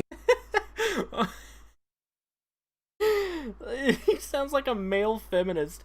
Leave her alone, dude. ...isn't more important than the lady you're with. And you can eat slow, and you don't wolf your food down. Trust me, we all... It just kills me. So, just trust me. Eat before you eat. That's guy tip number 1. Guy tip number 2. Okay? Do not... make a dinner. Now, you don't have to do what I'm doing for dinner, but I'll give you an example. Do not make a dinner that has pasta in it, okay? Don't do a heavy starch dinner. You're not going to do like a meatloaf, and you're not going to do anything that's going to sit heavy in her stomach. Last thing you want to do is fill your lady up on Valentine's, all right? All right, so at least... We're talking about when we're railing her. We don't want her puking. with the dinner that you're going to be Damn, baby, I'm gonna rearrange those guts. I don't want you to fucking puke on me. cooking, you're going to want to keep it light. Trust me on this. They're not going to want a heavy dinner. And they may enjoy a heavy dinner, but that's going to be the end of your night. So, you know, it's up to you. All right, so the next thing, no onions and no garlic, okay? You can do a little onion salt, a little garlic salt in whatever you make, But no onions involved in the dinner, no garlic involved in the dinner. You do not want bad breath. Just trust me on that one, all right? Damn, baby, let me get some of that garlic bread. Oh, wait, I'm a vampire. Ah! Oh, you're going to thank me later. Okay, so none of that. Keep it out of there. The other thing, the last thing, do me a favor. If you're old enough to shave. All of you should shower, do your hygiene. Clean your room. Clean your room. Okay, if you're going to go through all the work of impressing a lady for dinner, smell nice, look nice. Hey, it's alright to have a little bit of stubble, you know, but if you're looking like a Duck Dynasty guy, maybe dial it back a little bit. Maybe put some beads in your beard. Maybe spell out her name in those kindergarten beads. But, now get a pen and paper, okay? But do not wear any cologne. Just don't do it. Last thing you want her to do is to bite into her dinner and smell Polo or smell your Axe, Axe. Ugh. Fuck. Axe. Ugh. Axe sucks. Now, if you want a real cologne, Joe Malone is the real cologne. Ooh. Joe Malone, Witch Hazel, and Basil. Ooh. No, is it Witch Hazel? It's basil and something. Basil and honey. Ah, man, I had some of that for a while, but damn, that shit's $75 and your boy can't keep up with that luxury life. Flavor of the month or something, okay? So, do not wear cologne to dinner. Jeez, trust me on that one too. So we're going to start the video off with dessert, okay? And I'm going to get into the dessert part first, because you're going to probably make that first. You're going to put that away, and you're going to save it in the refrigerator. You're going to make as much as you can ahead of time, so the night of the dinner, you don't have to panic and there's not a lot to do, okay?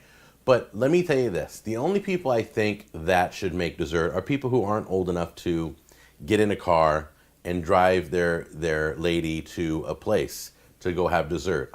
Damn, he's putting an age limit on cars. Damn, sucks to be somebody who can't drive. Honestly, encourage you. Do not make dessert if you don't have to, okay? Take her out. Go for a walk. Go grab an ice cream. Go grab a split of candied apple. Go for a walk. Kill a squirrel. Eat it. Get a milkshake. Take her out somewhere for dessert, all right? All right, so let's talk dessert. We're going to be using the Philadelphia ready-to-eat cheesecake filling. This stuff's great. All you're going to do is rip this open, take all the cheesecake filling out of this container, and you're going to put it in this pie crust. Lazy. That's it.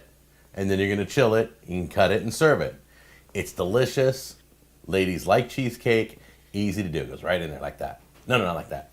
Okay, but before you fill this crust, remember, if this is one of those frozen...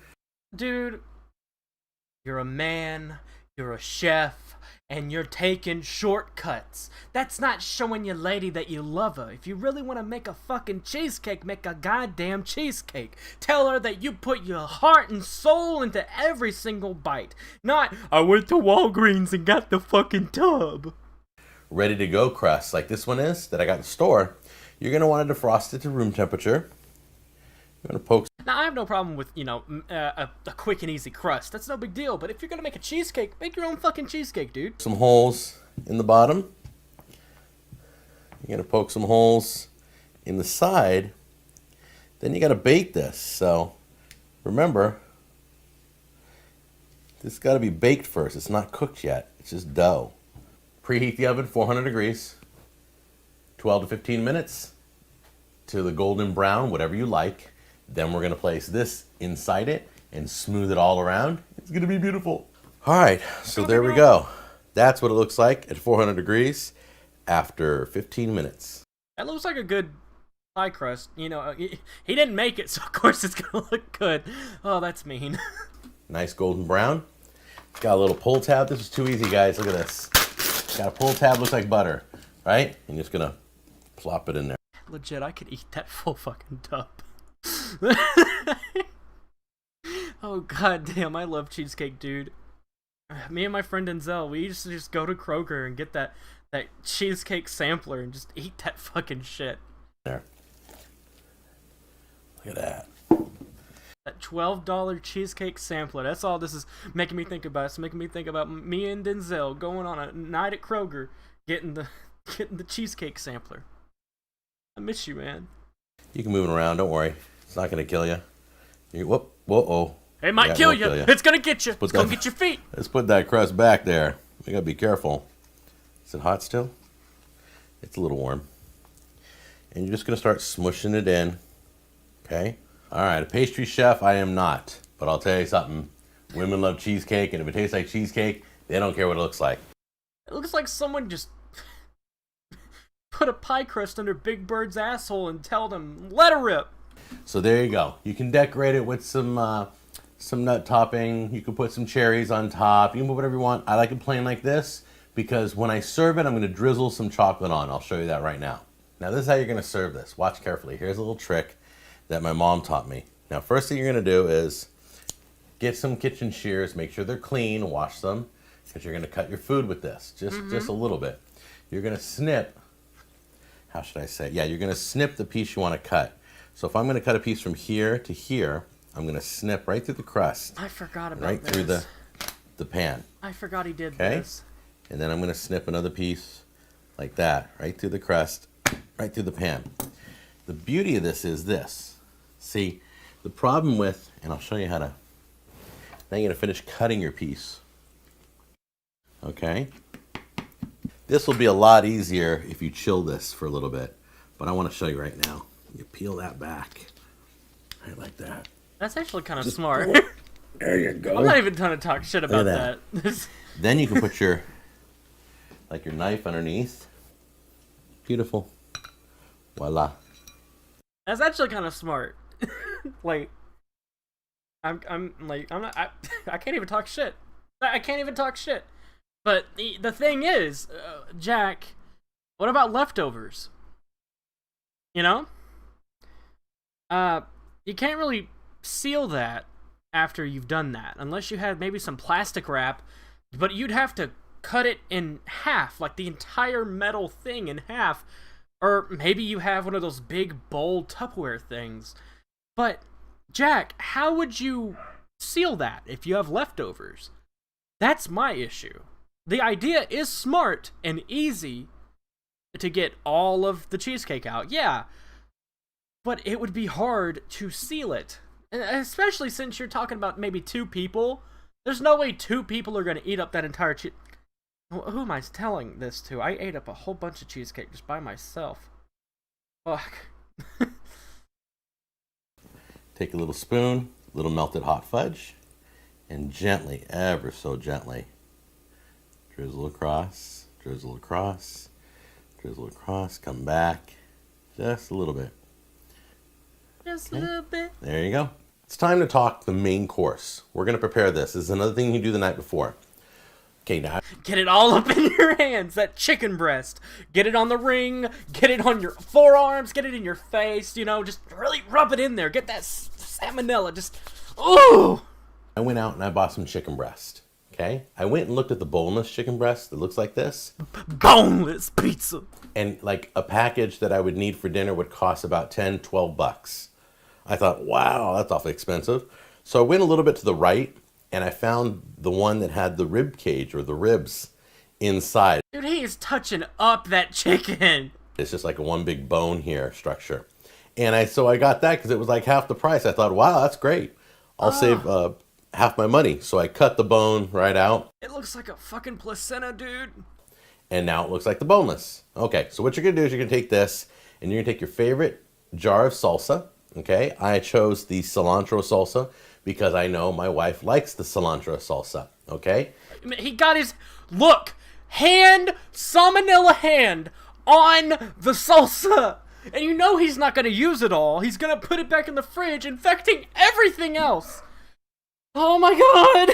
The cilantro salsa because I know my wife likes the cilantro salsa. Oh my god. Then you're going to take a Ziploc baggie like this, put all your chicken in there. Oh my god. And you're going to open this jar and pour it in there, and you're going to zip it closed. Oh. And when you do, it's going to look like this. It's going to be all smushed in there. You're going to mix it up. All right? This is called salsa chicken. It's going to be delicious. It's going to be amazing. Now, I went with a medium one. I don't recommend, if it's somebody you don't know, go with a mild salsa, okay? Put it in the bag, zip it closed, let all the air out, and set that in the refrigerator overnight. Now, what you're going to do with this is, once this chicken's set overnight, you're going to take it and you can grill it, you can bake it, you can broil it, you can do whatever you want with this. Cook the chicken. Okay, you're going to start your dinner That's big talk coming from someone who doesn't cook the chicken. off with a salad. You're going to use a nice dish. Do me a favor, guys. Do not serve her a salad in the Tweety bowl. Damn it, I gotta go get new china. Okay? You don't do that. I don't care if you have to go out to the 99-cent store and get cheap, white, hard plastic bowls. Why it gotta be white? I don't care. But do not put any cartoon characters. I use this all the time on the show, but I would never serve my wife or your girlfriend or anybody, other lady. Why are you serving my girlfriend in the Tweety bowl, man? That's against the rules. Without a nice dish, okay? So you're going to take a dish, and you're going to take some cherry tomatoes, and you're going to take a bag of lettuce. You know the salad mixes they sell them everywhere, a couple dollars. You can get enough. I got the family pack. You don't need one this big, okay? And then you have a nice salad. You're going to start off with this, and you're going to allow her to put her own dressing on. This one is a balsamic vinaigrette. That's some good shit. Almost everybody likes balsamic vinaigrette. It's like Italian. It's close to an Italian. Or get Italian dressing. Like balsamic vinaigrette? Put that on a breadstick. Just dip it. So good. If you can't get balsamic vinaigrette. All right? It's light. It's not heavy. Okay, now let's take care of the vegetable. This is the vegetable of the day. Okay? It's going to be your dinner vegetable. You can do whatever you want with this. Once we've cooked this, you can drizzle some Velveeta cheese over it, just a little bit. You can do salt and pepper. You can do whatever you want. Okay? But you're going to cook this in the microwave for 6 minutes. You remember my video Why are you microwaving shit? Oh well. from I understand if it's frozen broccoli in one of those steamer bags, but when it comes to vegetables, you really want to steam them. it was the microwave tips video. Okay? That showed you how to cook vegetables in the microwave. Okay, broccoli's cooking right now, so I'm going to take my marinated chicken. Now, keep in mind, he felt up this chicken. Felt up this bag. Felt up that salsa. Felt up his ring. Salmonella. And I'm going to place it in here. We're going to cook this up right now in the broiler, and we'll bring it back out when it's done. Baked potatoes. These you want done somewhat around the time your chicken's done. Okay, so you're gonna want to start those about the time you put them. You put your chicken in the oven. All right. Here's how you prep them. Wash your potatoes. Yes. Give her the smaller of the two. Once again, do not fill her up. She's probably not gonna eat the whole thing anyway, but get a nice, a normal looking size. Don't get those. He keeps bringing up that don't fill her up thing. He really is talking about, rearranging guts and shit. Damn. Monstrosity ones. Okay. You're gonna take a fork, and you're gonna gently poke holes Jack's hard as a motherfucker. all throughout the potato. Now let's put those bad boys in the microwave. I'll let you know about how long it takes. Most microwaves do have a potato button nowadays, but sometimes it doesn't work too well. Most of the time when I do a singular potato, I'd probably do it for maybe like a minute and a half. It depends on how big it is, really. These are normal medium-sized potatoes. I'm gonna guess between 7 and 10 minutes. So let's get them in and find out how long. I just tested this potato here. These two potatoes took 9 minutes, not 10, okay? You're not gonna cut the I get these pre-wrapped potatoes, and it pretty much steams it from the inside out. So, yeah, that's me. potato in half. You're just gonna cut basically. I think it's a minute and a half. Maybe it is 9 minutes. Fuck, I don't know. I haven't cooked a potato in a minute. From here, almost the end, come halfway down, across, okay? Do the same thing here, almost across, but not all the way. You're just gonna put a cross in the middle of that, okay? You guys have probably seen this before. It's gonna be very hot, so let this cool a little more. I'm just showing you in the video. You're gonna take the four corners, you're gonna press them in, and it should flour out, like that. That's actually a really good technique. I can't even talk shit about it. It's a good technique, but Again. Yeah, Jack. Okay?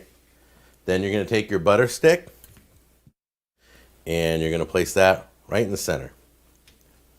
Okay? Give that a few minutes and that will melt. Once that melts in, you can top it off with a little dollop of sour cream. Just a little pinch of chive on top. And there you go. That's how you serve it. Look how beautiful that turned out. Ooh, right out of the broiler. It's fucking burnt. It's fucking burnt.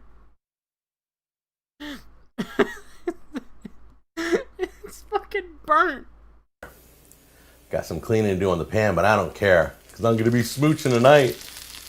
All right, here we go. Let's get this plated and show you how it looks. Ah, look at that. Look how beautiful that chicken breast came out. Shit, I don't know if is that the art on the plate or is that the blood from the chicken? Fully cooked but moist. Got all Fully cooked but moist. the flavoring of the salsa in it. You got beautiful greens, a loaded baked potato. Why does the baked potato look kind of green? You got a beautiful green salad, nice and healthy. And you've got a lovely dessert. Remember, women love desserts. So, you serve this. This is your level 1 romantic dinner. She's gonna love you. Whew. Fuck, a level 1. I can't even imagine what a level 50 is. If you ain't smooching before the night's over, there's something wrong. Okay, let's try it out. You ready? Take a piece of the chicken. Whoa. Get a close-up of that You chicken. didn't see that, did you? Get a close-up of that chicken, Jack. Okay.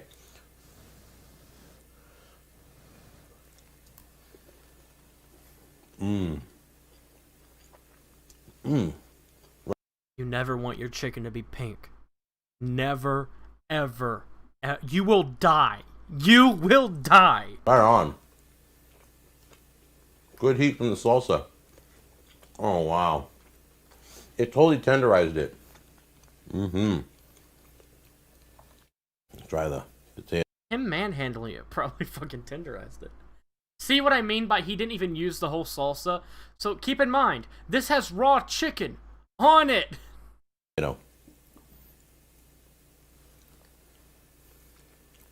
Smooth, creamy, warm, delicious. This was it, right here. You ready for this? I'm gonna blow your mind. Before you go, I calculated my shopping receipt. All that I showed you to make this dinner cost me $24.81 American US dollars, okay? $24.81. Can you believe that? Adjusting that to inflation, it'd probably be like 35 now. 2010, it's 10 years later. More, I need more. Where's the other one? There's a really weird one.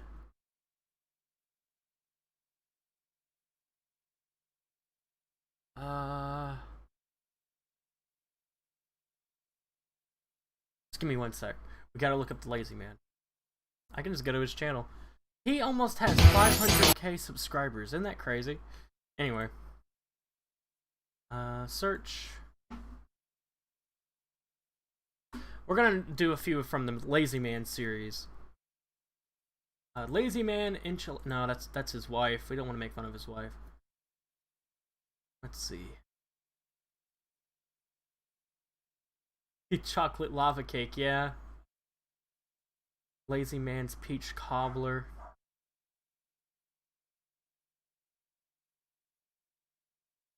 What else we got? Lazy Man's chicken and waffles. Alright, I'm gonna put this on real quick, and I gotta go pick up Max because he fell again. So I will be right back. So I'm just gonna put this on. I'm really excited. The whole kitchen's full of products you can't see behind the camera, but I have like the next 4 videos laid out, and I just can't do these videos fast enough. I have so much coming your way. All right, so just want to tell you a little bit about this episode.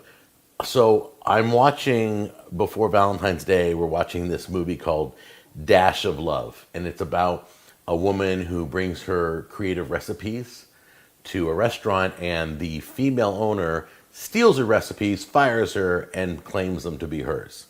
One of the recipes, she did 3 recipes on the show, and all 3 recipes, I looked on the internet, I can't find them anywhere. these recipes. So I'm going to do I think I'm going to do all 3 recipes on the show, but I don't have the real recipe. So I've had to watch the movie, see what she had laid out, try and guess how she made it. It's pretty creative. I've been doing a lot of homework. There is no, Hallmark didn't release these recipes. The person who wrote the movie didn't release there's no recipes called Lazy Man's Chicken and Waffles, but I'm going by what she said in the movie. Does that make sense? All right, let's get started. I'm gonna do some of the chicken in this type of an ice cream cone. The real waffle cones, I'm gonna grind that up. So I'm gonna do chicken rolled in this, chicken rolled in this. We're gonna marinate them in the yogurt and cinnamon and nutmeg. I have no idea amounts yet, and some honey. All right, so let's get our yogurt in the bowl. Pour in about I'm back. 2. Let's do 1 tablespoon. See how that looks. 1, about 2. Get that all mixed in together. You ring all on that chicken, dude. And leave that open like that. I'm gonna pour in the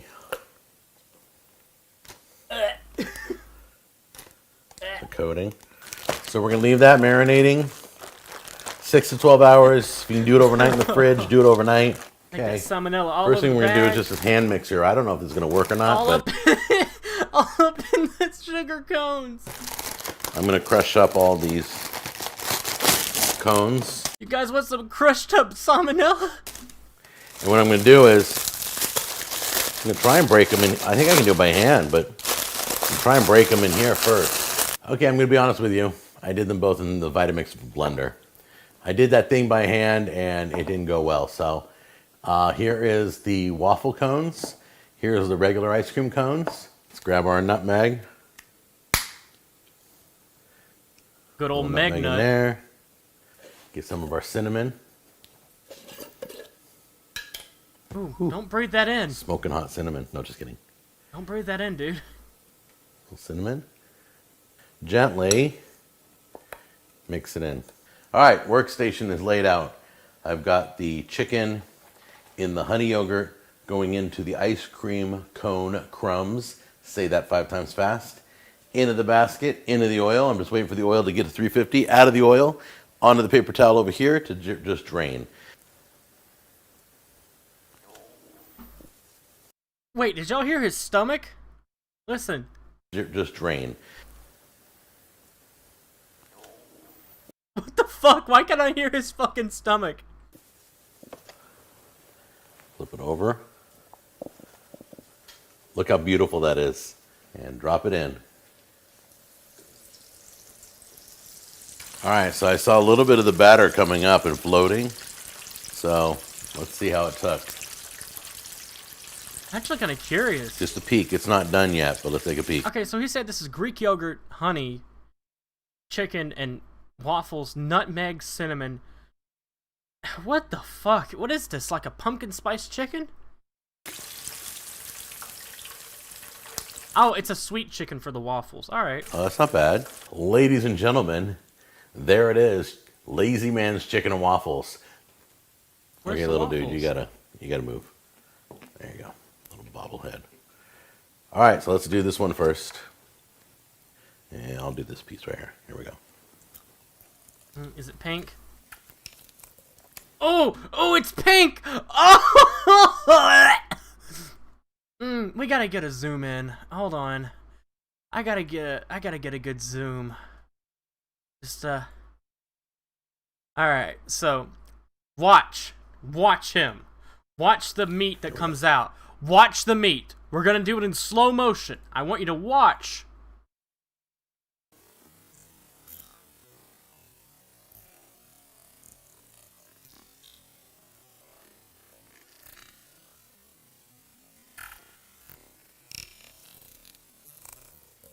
Look at that big pink strip. He just bit into some raw ass chicken. It didn't cook, Jack. Oh.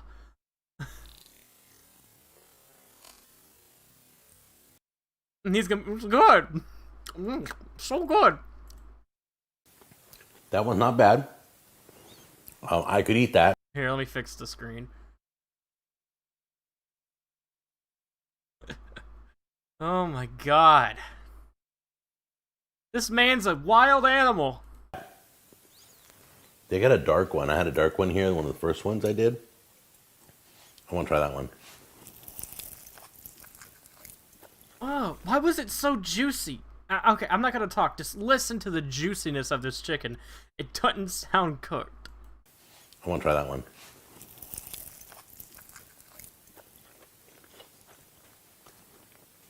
Oh, that's really good. Oh, that's really good. So juicy. Alright, Lazy Man's Lava Cake. Oh, this one's a good one.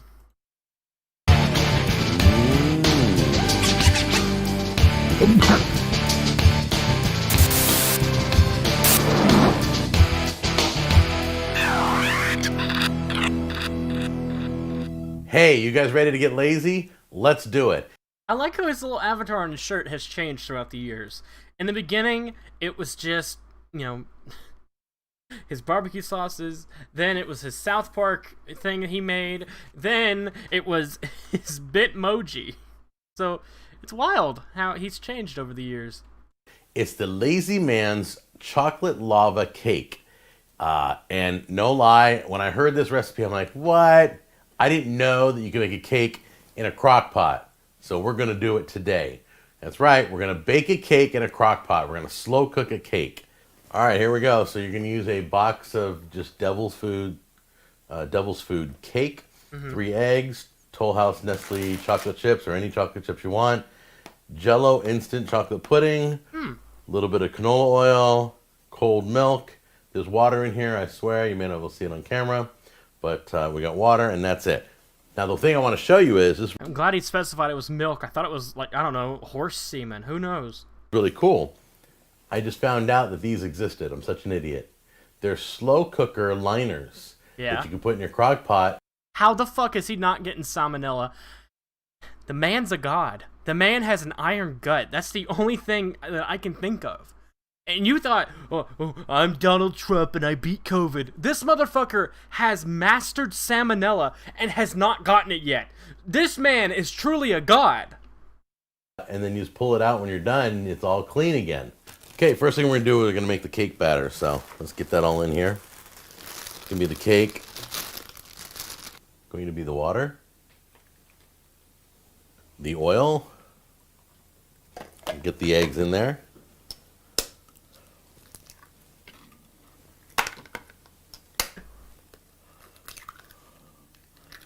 Can we just talk about how the other egg didn't break?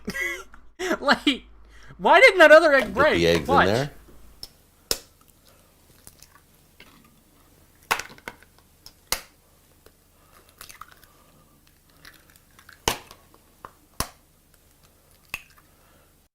Huh. I wonder why the egg didn't break when he cracked it on it. It's actually kind of interesting how he cracks eggs. And then he hits it with that ring for the last bit. Little bit of salmonella on the ring.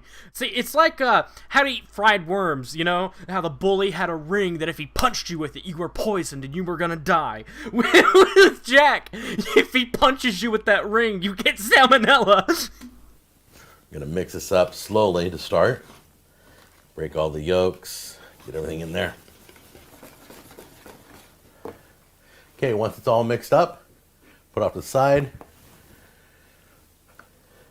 Bring your crock pot right here. Can you get a good shot of that? Put your crock pot right there. And pour it all in.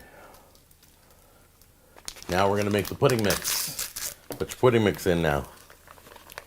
Add your 2 cups cold milk. Alright, alright. Then what? Mix this up. Oh, okay. Mix it up, yeah. About 2 minutes. 2 minutes, You can use a hand mixer if you want. Okay. Now you can let this set just for a minute. Let it get For a minute, kind of a thicker consistency. It's going to set. So just give that a minute. It's kind of getting a thick consistency. So I'm going to pour this on top. Why the bag? Okay, so they actually make these. I've used them before when I had to do some slow cooking. But basically, these are it's like a Ziploc bag, but it's safer. It's food. It's made for this. It's made for this. These are pot liners, and basically, it's so you don't have to clean your. It's so you don't have to clean your slow cooker. That's pretty much it. It takes all the hassle of having to clean up your slow cooker. It really saves a lot on messes. So you can just pick up the bag, throw it away. No big deal.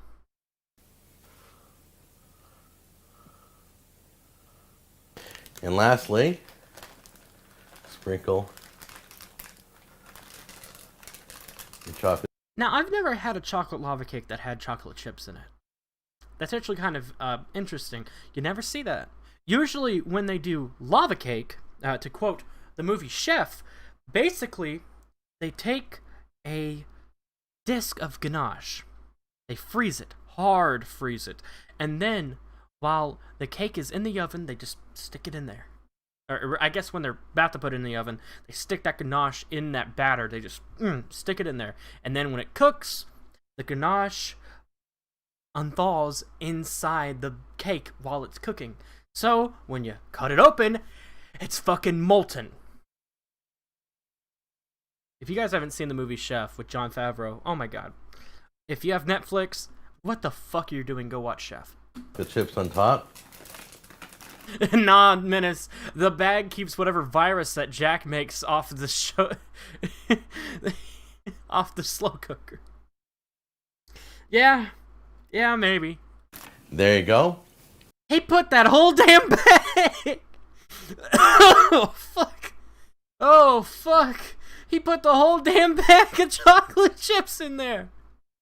You're gonna cook this on high for 3 hours, and you're gonna test it with a toothpick.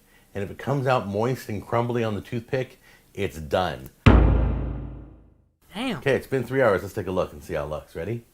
Poof. Burnt. Oh, yeah. I don't know. It looks good. Let's get the toothpick in there and do a test.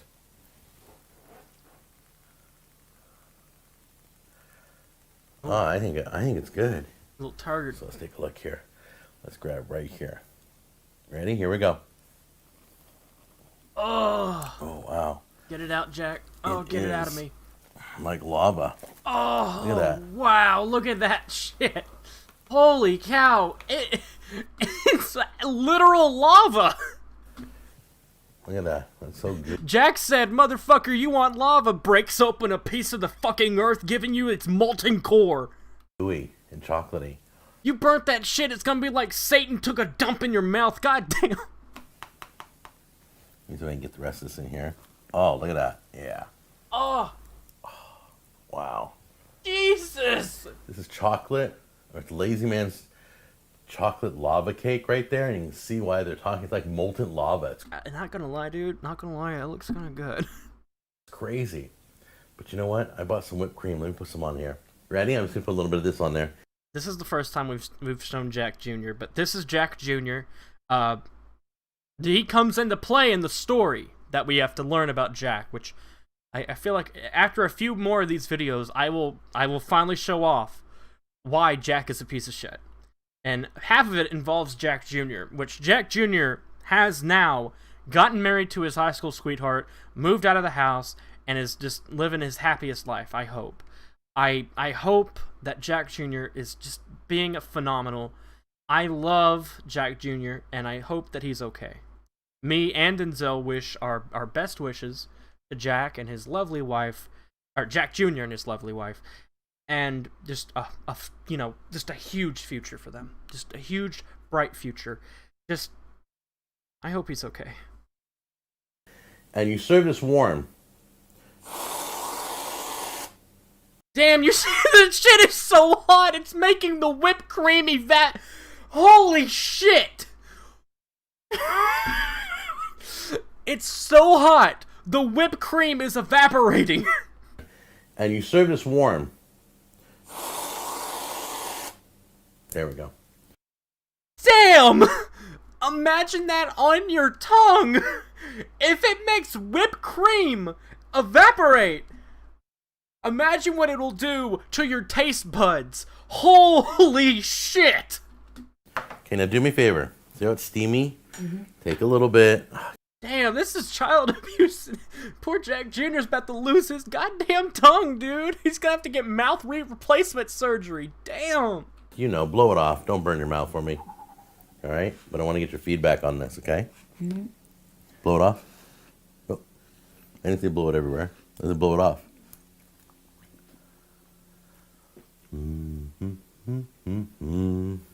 Wait. Sorry. I learned from last time. Hi, honey. How you doing? Hi. So how is it? It's chocolatey like me Cocoa Puffs. Ooh. Okay. I love you, Jack Jr. Just please don't say that again. Stop it. Is it good? Yeah, it's good. Is it really good? Yes. So, like, if this was at a party, you'd be all over it. Yes, I would. Okay, I'm just checking here. No, don't stop. Oh, man. All right, do me a favor. Go. Get out of here. I believe Jack Jr. When he says that shit was good, it probably was good.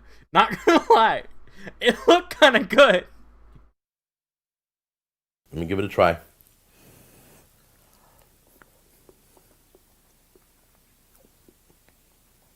He's gonna need that. He's gonna need that fire extinguisher to fix his mouth after taking that bite. Oh, wow. That's chocolate upon chocolate upon chocolate. Notice the lisp now? He burnt his fucking mouth. Warm in your mouth. It's so comforting. It's kind of weird. It's like a comfort food.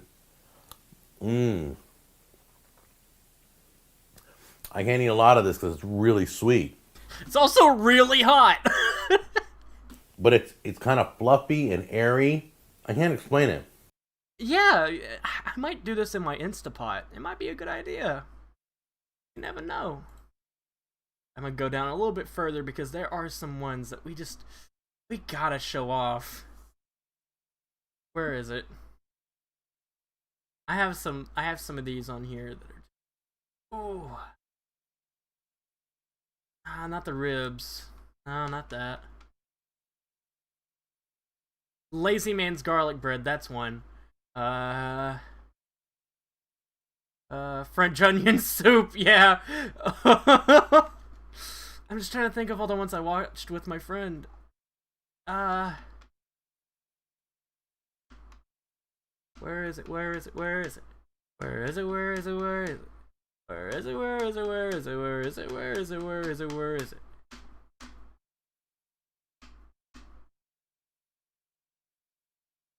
Come on, Jack. Give me the good stuff. Ooh, chicken enchiladas. We gotta have that chicken. Jack can't cook chicken. Ooh. Is this the... Where's the wedding? Hold on. Hold on. We need to see Jack Jr. Get married. Wedding. Engagement chicken.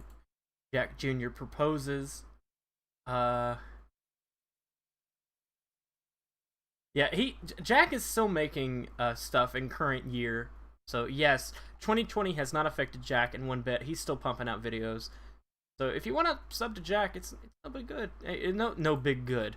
No big deal. What the fuck is wrong with me?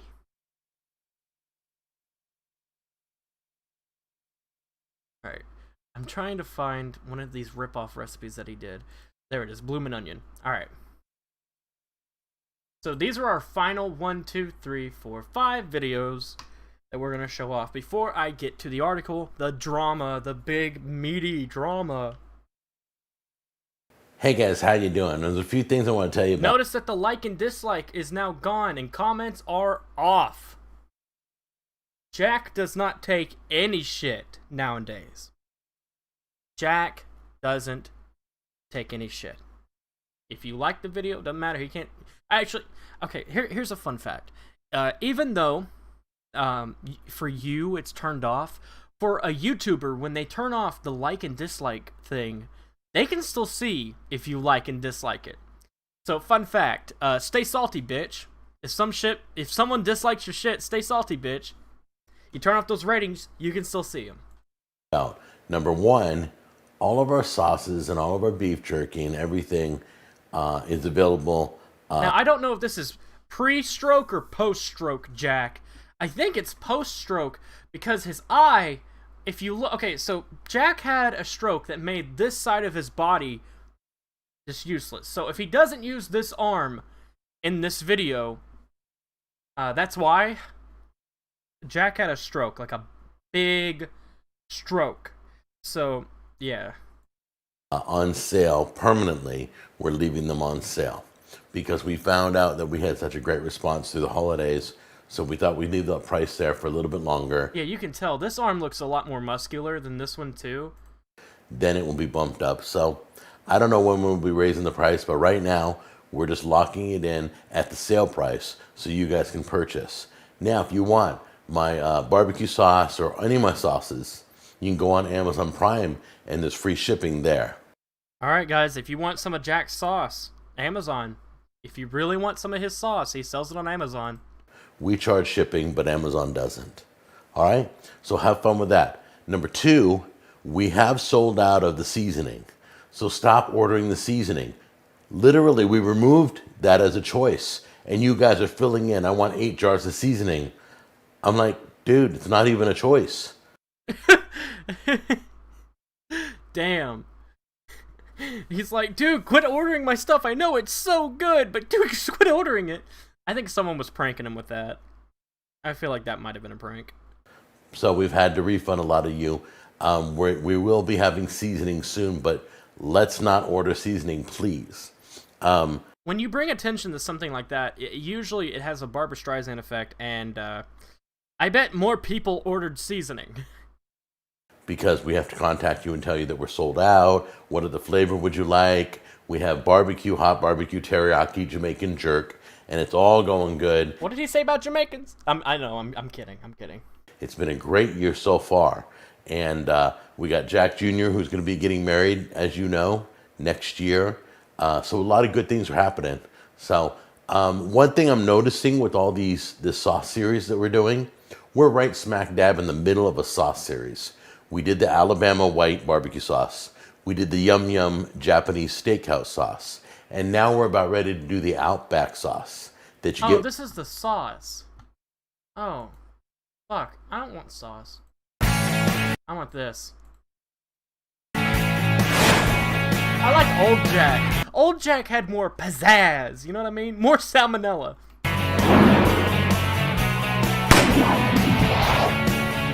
What'd you say about my salmonella?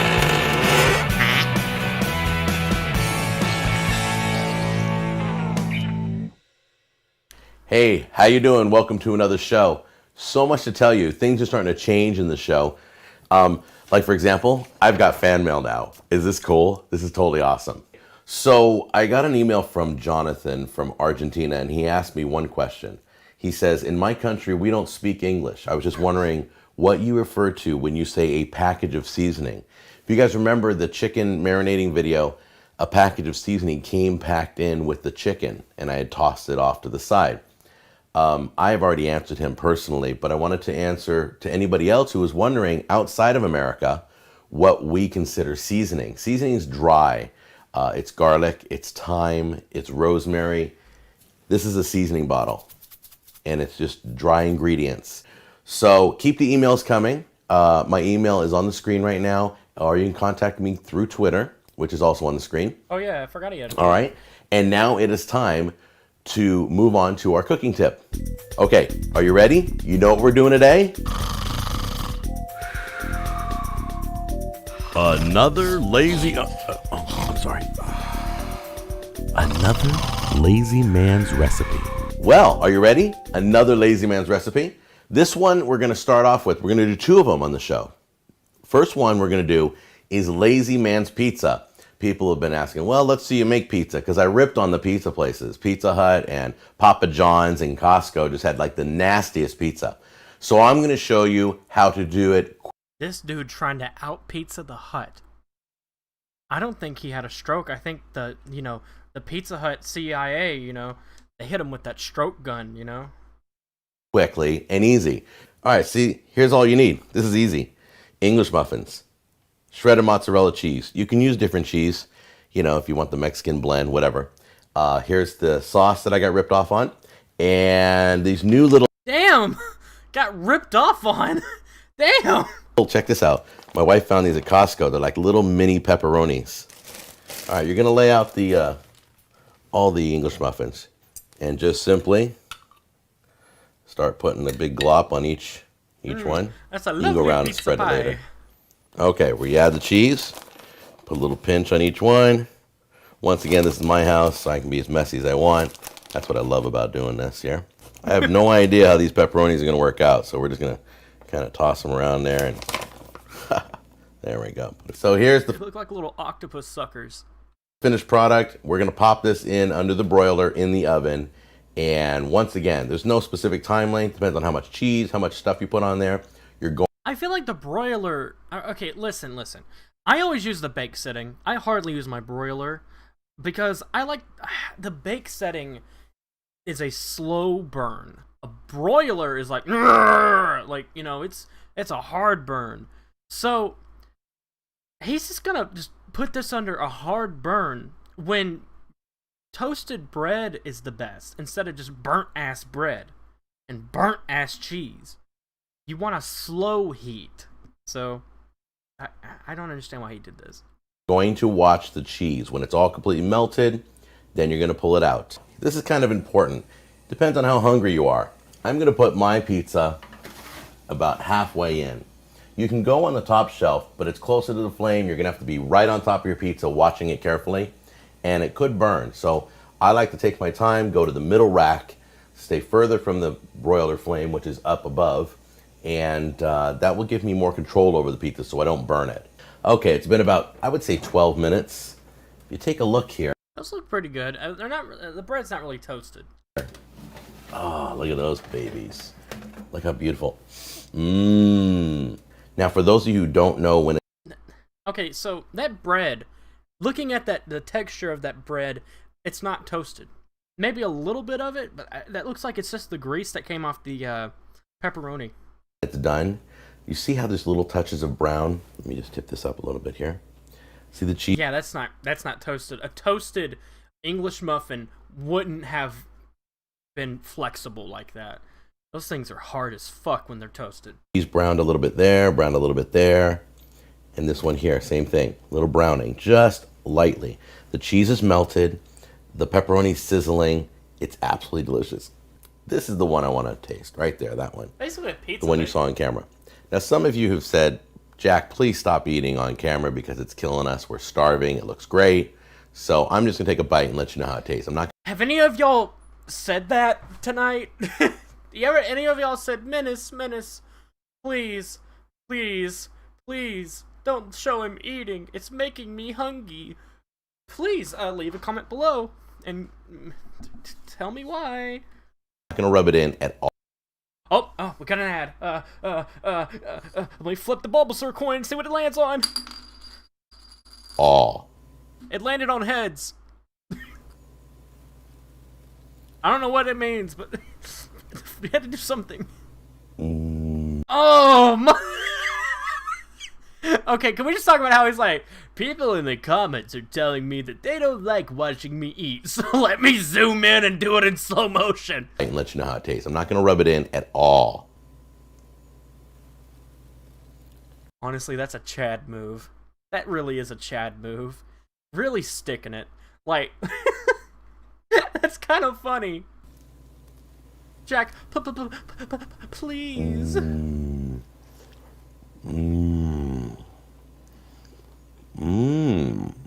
God, I just make a porn. Just make a porn, Jack. Just a singular porn. Wow. How many feeders you think get off to him? That was good. Here, you want mine? Oh my gosh, I can't believe I just did that to you. That was so cold. Unbelievable. I won't do it again, I promise. When we come back, we're going to check out Lazy Man's garlic bread. Only 300 people hated that part. I'm going to show you how to do that. It's a snap. Thanks for watching the show, but before you go, let me tell you about my line of sauces. Check out movie. It's time to get into that. I want to tell you, I ordered Miracle Blades. That's right, you guys would not stop asking me to do Miracle Blades. I didn't know what they were until you guys wrote me. So Miracle Blades, let me show you really quick. Miracle Blades. Uh-oh. Did that dull knife turn your dinner into something you dread?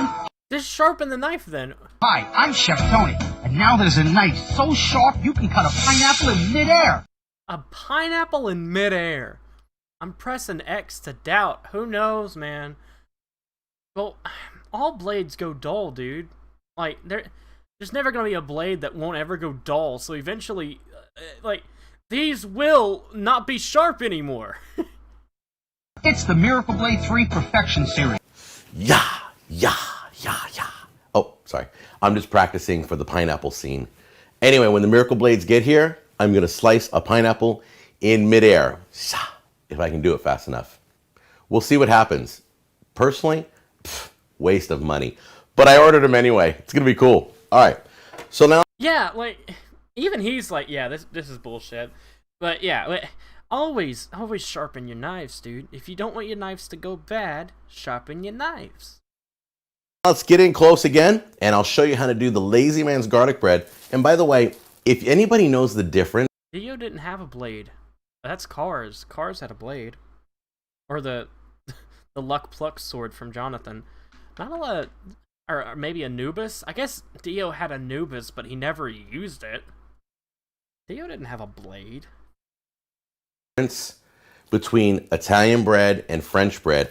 You know what? Dio had knives. Like, little tiny knives. But not like a full-blown blade. It all smells good to me. Could you write me or Twitter me and let me know what the difference is? They always look the same to me, so it doesn't matter. They're kind of interchangeable. But there might be a difference that I don't know about, so let me know. So here's what you got. You got your bread. You've got your bread knife. Yes, that's right. I have the correct knife. Yes. And then we have oregano seasoning. Mm-hmm. And then we have minced garlic. You can also use minced powder, chopped garlic, fresh garlic, any kind of garlic you want. Garlic. But I'm just going to go with the minced today. And of course, butter. Oh. Real simple. This can be done literally in minutes. All right, so I'm going to cut this bread, and I'm going to try not... Hey, boys and girls at home, let's cut this bread. I don't have the best knife skills, by the way, as you guys have already commented. So I'm going to cut down the middle first. And I think we're going to do it long ways. You can cut your... Yeah, you can cut them this way if you want, straight across, and have small pieces. Or you can cut long way, and then... That's how you cut your thumb off, Jack. You can have big, giant pieces. Depends on if it's just you and your girlfriend or wife or a big family. If it's a big family, cut the small pieces. Okay, so you're going to do heavy dose of butter. Woo! Man, that shit looks like mayonnaise. You're thinking, wow, that's a lot of butter. Yeah, it is, but you have a thick piece of garlic bread. Nah, you thought... I can't believe it's not mayonnaise. That's what everything of butter in his house. I can't believe it's not mayonnaise. So smooth that out. You can do that with every piece. So now it's all buttered up. You're going to grab your minced garlic first, or remember, garlic powder. Any of the forms of garlic will do. I don't recommend doing garlic salt. It's just too salty. Okay? Yeah, it's garlic salt. And you're just going to gently sprinkle. Let me move the butter out of the way here. You gently sprinkle on top your bits of garlic. This is so easy. And now this one, you got to be a little more careful. So I just tap my finger on it until it starts to come out. Just give it a tap. You don't want too much of this. This is just more, honestly, it gives it a little bit of flavor. Here you go. Okay, now we're going to put these on the cookie sheet. We're going to slam them in the oven. And when we bring them back, they're going to be absolutely beautiful, golden brown, and we'll try it out. All right, now this is kind of how I like it. That looks kind of good. Just the very edge gets really dark. The inside gets some browning going on there. I just wanted to show off the pizza, really. All right, French onion soup. Watch this shit.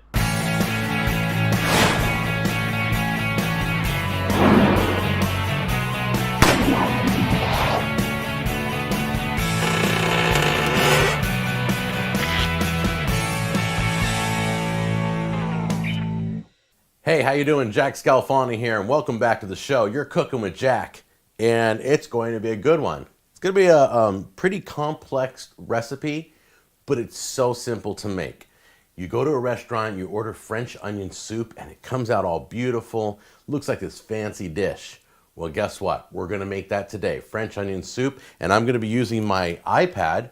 I got the recipe right here, and it's gonna help us out. So we're gonna try using the iPad in the kitchen since we talked about it last week.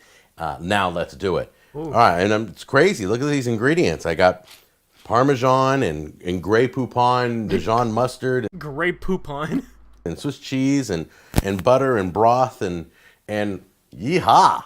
So it's gonna be really cool. By the way, if you are under 21, make sure you get your parents' permission to cook with wine. We're going to be using dry white wine. Before we do that, though, I have a few people that I want to say hi to. Kyle's Fruit Loops, his Fruit Loop cookies. Wow, who would have thought? There they are. Oh, that's good. And then here's John R's Lazy Man's Pizza. You keep it going, John. Nice job. Too. And then Matthew's Huge Roast. Ooh. Wow. Okay. Easy on the heat there, but I bet it was delicious. Yeah. Looks real good. Thanks for those pictures. Mark. Keep them coming. You guys are just cooking fiends. All right, real quick, before we get started, I want to tell you about a little story. I was having dinner in Red Robin Restaurant the other night with my family. Completely wiped out, so I wasn't ready for this. So a guy walks up to me and he goes, are you Jack Scalfani? And I'm like, oh no, what did I do this time, right? Oh my god, you know that didn't fucking happen.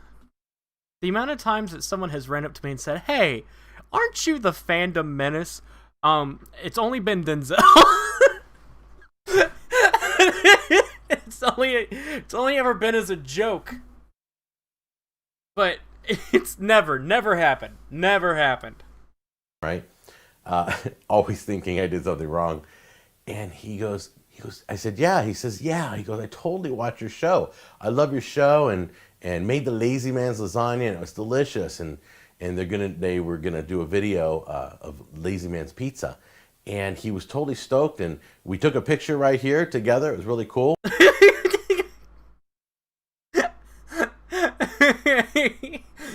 Honey, are those Asian people? Fuck, get the camera! That's almost what it looks like. Shit, I gotta take a picture with these Asian boys before they cause a worldwide pandemic. And then his friends got in the action and here they are. And I just want to say hi to all of them. Someone shook the camera. Them too. His name is Pro Shot. Oh, that's a he? Ah, nice. And I just really appreciate it. That was very cool. Very nice of you to say hi and thanks for watching the show. All right, let's get into it. Let's bring you on in. First thing we're going to do, let me grab this here. First thing we're going to do is we're going to cut some bread, okay? Because Yo, homies, let's cut this bread. I don't know if you've ever had French onion soup, but inside the soup on the top is a layer of bread. And we're going to cut it, and we're going to toast this in the oven and get it kind of stale. Get it as hard as we can because stale? When we put it in the French onion soup, we don't want it to get when you hear stale bread, that doesn't really sound appetizing. Soggy right away. We want it to be beautiful. So let's cut this bread up. We'll get this French onion soup started. Come on in close. Let's do it. Get a good bread knife. First thing you want to do is we want to cut this bread into pieces because we're going to toast these pieces. And this is what we're going to drop in our soup. I would say about an inch and a half thick. Okay, so throw that in the oven. Let's toast those bad boys. Get them nice and hard. And then we'll start preparing the onions and the garlic next. Okay, next thing we're going to do, we're going to chop up. It calls for 6 onions, about 3 pounds worth. We're going to get 6 cloves of garlic out of here. And we're going to slice the garlic and we're going to cut up the onions. All right, let me show you how I want the onions done. Here's what I do. I cut off I cut the end off one end. Okay, then the other end, I cut almost the whole thing till it's just barely attached to the skin. And I usually peel right there. It gives me a starting point. I use the end to help peel my onion. There you go. Beautiful. Look at that. Let me show you the correct way to cut an onion for French onion soup. You can just set it like that. You're going to cut it directly in half. Okay.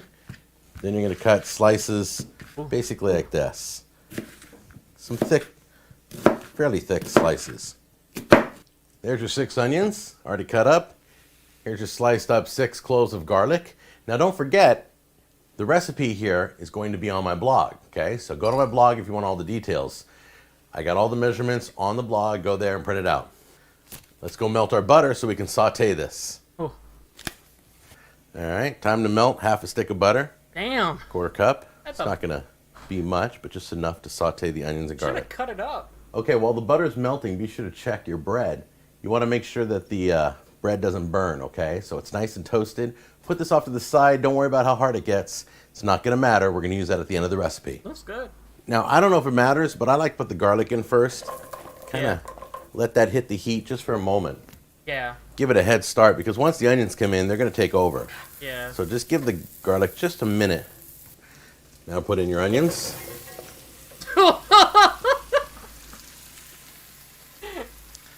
Make sure your flame ain't too high. I think mine might be a little too high, so you want to make sure it's not too high. So many onions. This looks like a lot, but it's all going to shrink down and shrivel down, so don't worry about it. Just make sure you keep things moving around. Put on some music, kick back, and relax. This is going to take about 45 minutes.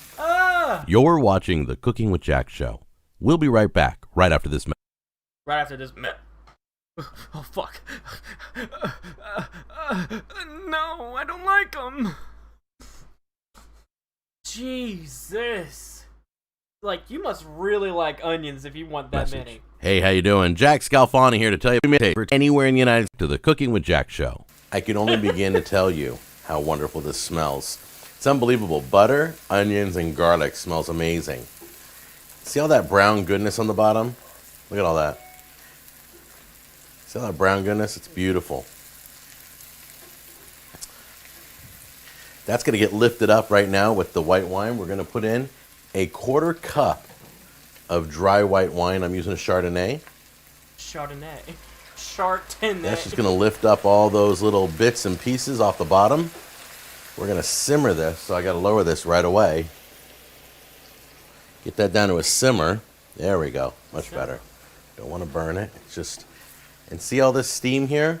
A lot of that's alcohol burning off, so don't worry about the wine. When you cook with wine, most of the alcohol burns off. Whatever it doesn't, yeehaw.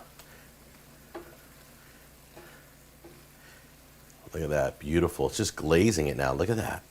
You can totally see it getting coated.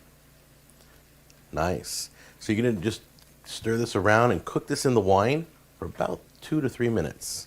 It's all glazed over. It's beautiful. It's time to put the last few ingredients in.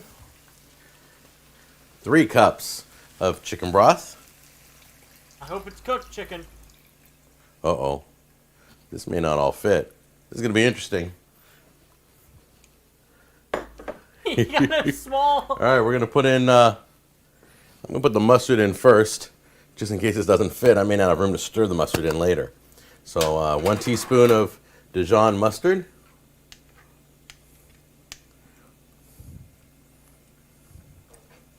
Get that mixed in first. Then if it fills to the rim, I'll be okay. Smart, huh? Oh. And then 3 cups beef broth. Here we go. Ooh. It worked. It all fit. Da, da, da, da. Okay, you're going to let this simmer for another 20 minutes. Then we're going to season with salt and pepper. Then we're going to put this in the bowl and bake it with cheese and bread, and it's going to be awesome.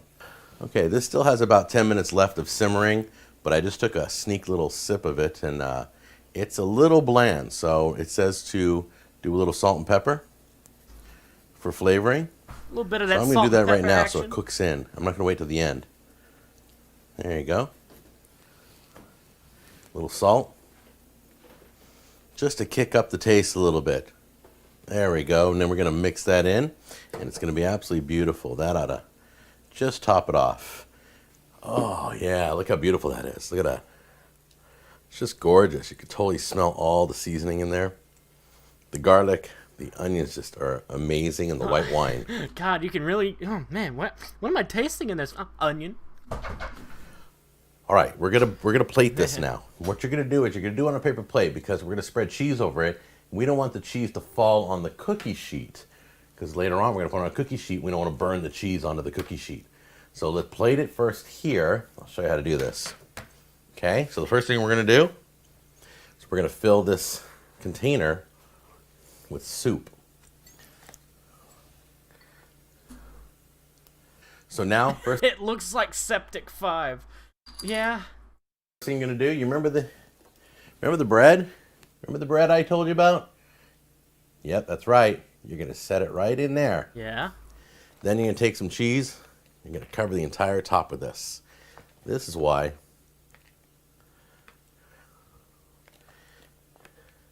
I say use a paper plate. Ah, beautiful. Then we're going to sprinkle on top of that. Parmesan.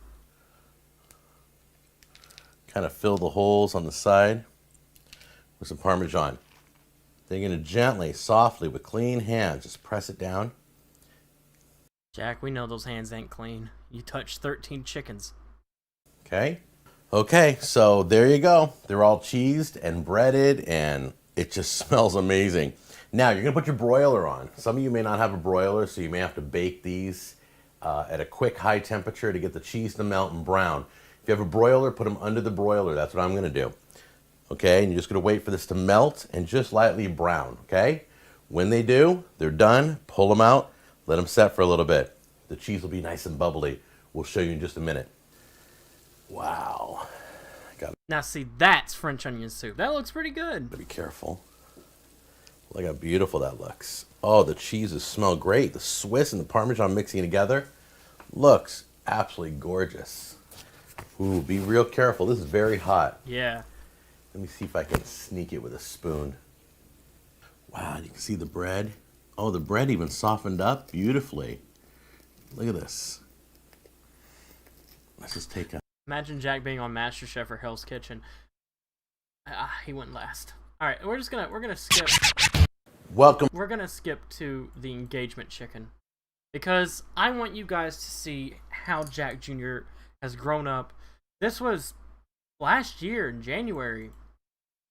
So I hope that Jack Jr. got his wedding, and I hope that everyone's happy. All the comments are turned off, dislikes turned off. Let's learn. Welcome to the show. All right, guys, this is the Cooking with Jack show, and today we're doing engagement chicken. Now, if you know Salmonella Scalclasi, you know my boy can't cook chicken without getting salmonella everywhere. So let's see if he can poison an entire wedding. You're probably asking, Or, my bad, an engagement party. why are we doing engagement chicken? Some of you already know. My son proposed, and I'm so proud of him. Check this out. All right. So, you know how we always go into New Year's, we always have questions, right? We always have, am I going to be able to keep these goals? Am I going to get where I need to be financially, physically, right? Yeah. And that's, questions always start off our New Year, right? Yeah. And I just had, one big question to ask this New Year. Okay.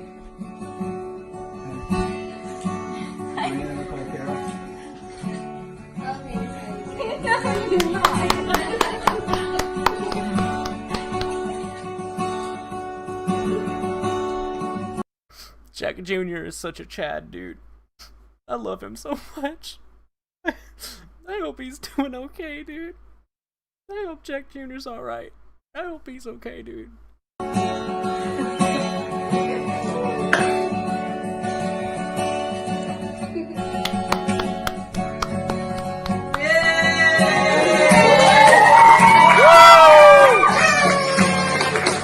His fiance's name is Brianna, and she is a total sweetheart. So we dedicated this video to a great easy recipe called engagement chicken. To start off, of course, we have... Okay, I hate to ruin the good mood, but y'all ever realize that it sounds like that noise? It sounds like it's saying erect. Erect. Just listen to this noise. Video to a great easy recipe called engagement chicken. It sounds like it's saying erect, doesn't it? Maybe it's just me. Maybe it's just me. To start off, of course, we have our fryer chicken. We have chicken stock, flour, salt, pepper, and oil. And then we have Yeah, this is post-stroke. Onions, 2 lemons, and a big head of garlic. Okay? That's it. So this lovely beauty was sent to the show. It's called the Oberdome. And this doesn't just roast. It looks like a roaster, but it can also bake. It can also just cook like an oven. It's got the dial up here in the front. It's kind of interesting. And look at this. They even gave me cooling racks. Huh. So when I pull the hot lid off. Jack actually does get a lot of sponsors from like big time cooking companies. Like, hey, test out our brand new device. It helps you cook. I don't know. Helps you cook lamb. So yeah, like say what you want about Jack. He's on that grind. I can put it right onto the cooling rack.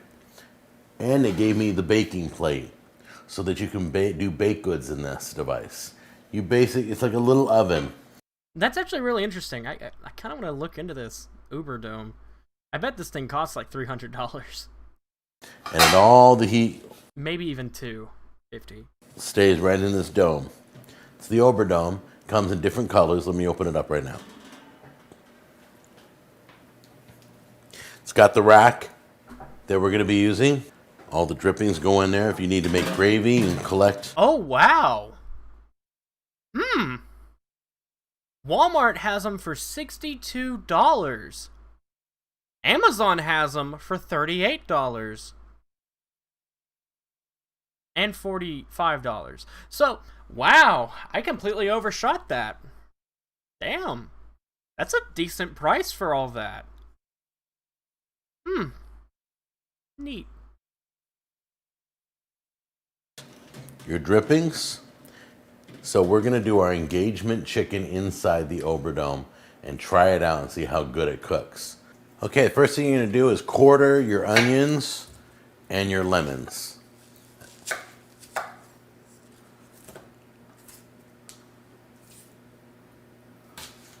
Take your garlic. It's a whole head that's been peeled. All right. It kind of did look like the TF2. Yeah, I understand. We're going to put it right in here. Right inside the... Yeah, you can see that compression glove he's got on, yeah. Hey, chicken, you want me to... Ooh, you want me to put some of that garlic in your asshole? The chicken.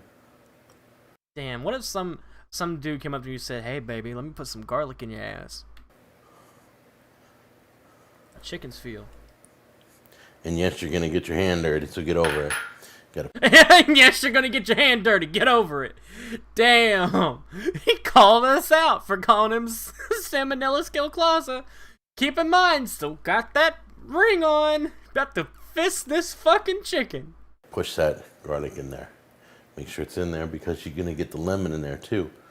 So jam that in there. Yeah, get that ring. Rub it real good. Only 2 wedges, okay? All right, next up we're gonna do is liberally oil the chicken. Liberally. Make sure you get in between the legs. What the fuck does liberally? Right at the opening here.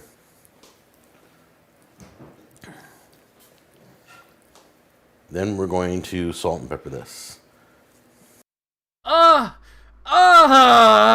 Just ruined that entire thing of salt. Rub the chicken. Then we're going to salt and pepper this.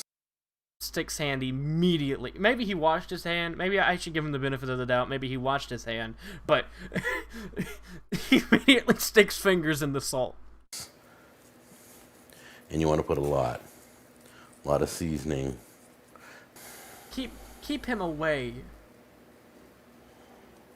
Keep him away from chicken. All right, now take the bowl of onions and lemons, and we're going to oil them up. Okay. Oiled lemon. Make sure it's all coated. And now we're going to salt and pepper them. Salted lemon. A lot of pepper. Okay, we're preheating the Oberdome to 425 degrees. Damn. We're going to wait 15 minutes till it gets all the way to temperature. That thing can cook a fucking DiGiorno pizza. Damn. And then we're going to cook our chicken in here. And you can cook to temperature. You can cook for like an hour and 15 minutes. Make sure the chicken's done by testing the temperature. Okay, it's time to put the chicken in. So we'll put the chicken in first. Oh, Jack Jr.'s helping. He's got rings too. Jack Jr. The apple doesn't fall far from the tree. Jack Jr.'s covered in rings. He's got more rings than his dad. Liberally means a large amount of something. You mean large? Large amount of something. Okay. But damn, Jack Jr. has so many rings, and he's handling the raw chicken! Ugh! He didn't learn from his father. He's gonna be repeating his father's mistakes. Hopefully not. First. Oh. And then place the lemon and quartered onions around the chicken. You can place it under the wings if you want.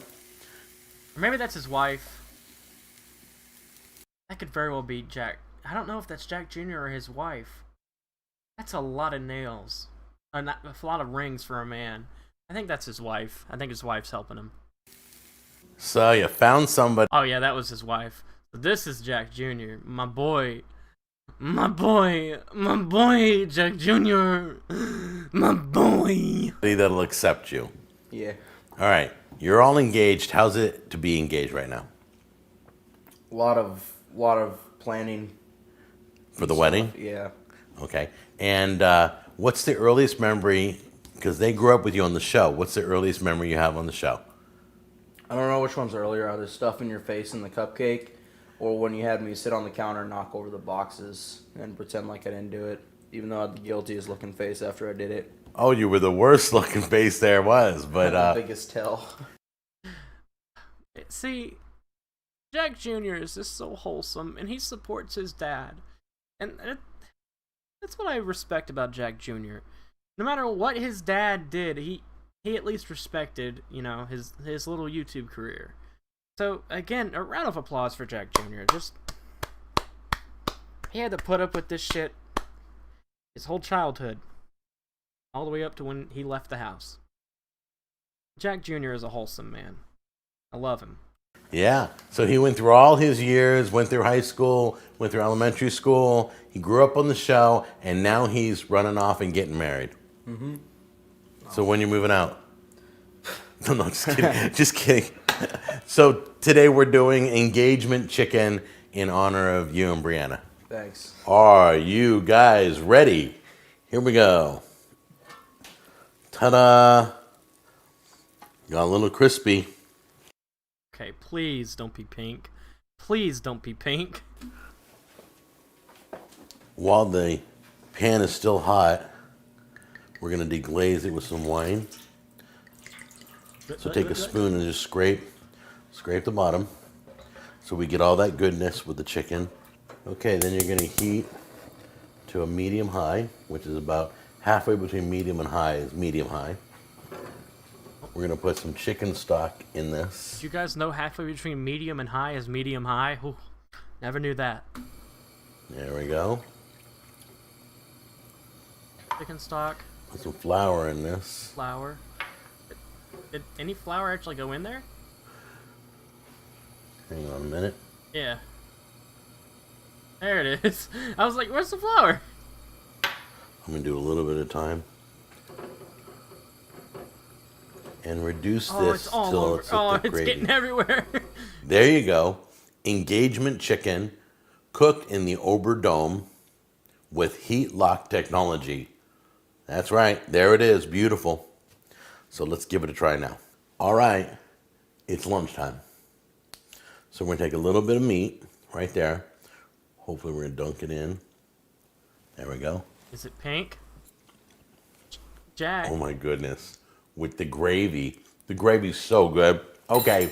I'm going to make a fool out of myself. You ready? I'm going to now dunk skin in there. I know a lot of you are being grossed out, right? Here we go. Yeah. Mmm. Yeah. Mm. So that's it. Congratulations. I'll tell you more about Jack's wedding as we get closer. He's not getting married till like 2020. Oh. Oh. I'm actually kind of curious now. Before we do the exposed shit, I gotta. Oh, they did it a month ago. Oh, I want to see it. I gotta see it.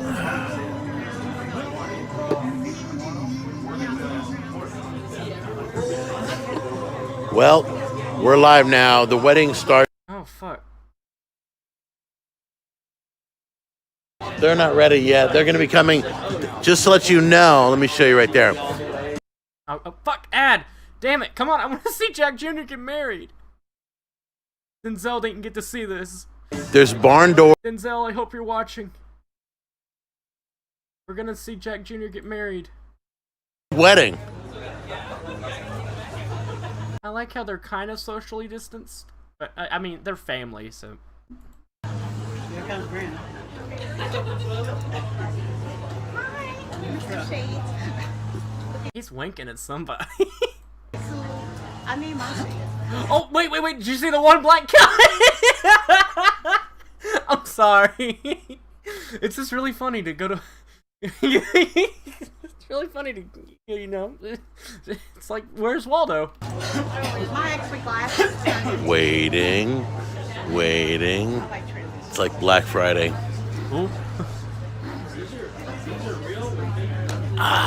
Speaking of Black Friday, are you guys excited that Black Friday is like all month long? Black Friday deals all month long on like online ordering. That's actually really smart. How come they never thought of that before?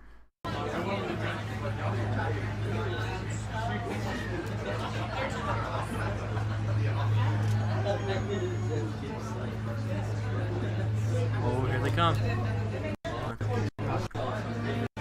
Oh.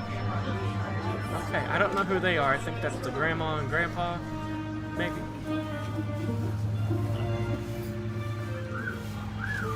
Ooh, is that Jack Jr.? Damn! Look at that man! Look at that man! Ooh!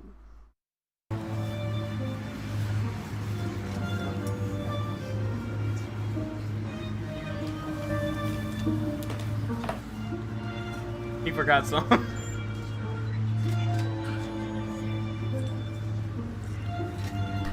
That's our boy right there. That's our boy. Yo, I want a midget at my wedding. Hell yeah. Damn, tall boy. Damn, she almost she about knocked him the fuck out. Oh my god.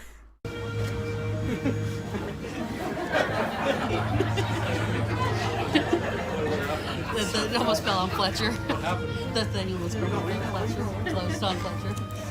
We'll have to go back in the video and watch that. Oh, so the door almost fell on him. That's what happened. Oh, fuck. Oh, there's another midget. Secret midget in the back. He's the ring bearer. Oh, is that her? Oh, she's so beautiful.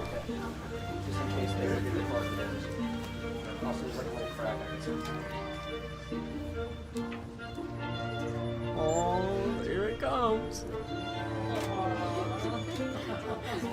This is so wholesome. Keep walking, bud. Oh, that wasn't her. That wasn't her. Oh, I just called a random bridesmaid beautiful. You know, statement still stands. She was beautiful.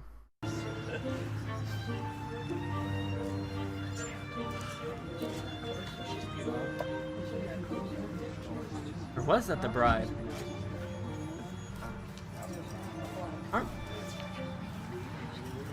Why are we still... Oh, no, there she is. There she is. Okay. Okay, so that was a bridesmaid.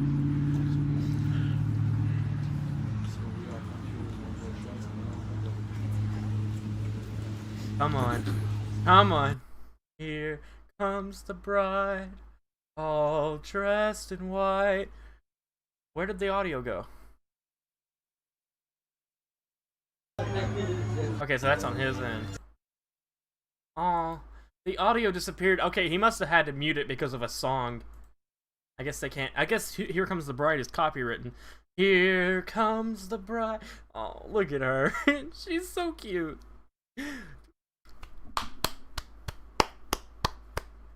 I'm so proud. I'm so proud of our boy. Our boy made it through trials and tribulations to get to this moment. To get to this moment. No. And family, with great affection for Jack and Bree, we have gathered together to witness and bless their union in marriage. To this sacred moment, they bring the fullness of their hearts as a treasure and a gift from God to share with one another. They bring their dreams which bind them together in an eternal commitment. Look how cute they look. They're smiling. They're so sweet. I love them. They bring their gifts and talents, their unique personalities, and their spirits, which God will unite together into one being as they build their life together. We rejoice with them in thankfulness to the Lord for creating this union of hearts built on friendship, respect, and love. Let us pray. Our Father, love has been your richest and greatest gift to the world. Love between a man and a woman which matures into marriage is one of your most beautiful types of loves. Today, we... Oh, why did we get to hear Jack's stomach? What the fuck? Ruin the moment, Jack! Listen! Woman which matures into marriage is one of your most beautiful types of loves. Today... Why did we get to hear Jack's stomach? We celebrate that love. May your blessing be on this wedding. Protect, guide, and bless Jack and Bree in their marriage. Surround them and surround us with your love now and always. Amen. Who gives this woman to be married to this man? Oh, does Bree not have a dad? Jack and Bree. As you embark on this beautiful journey of marriage, you can look at each other. As you embark on this beautiful journey of marriage, I want to encourage you to love one another.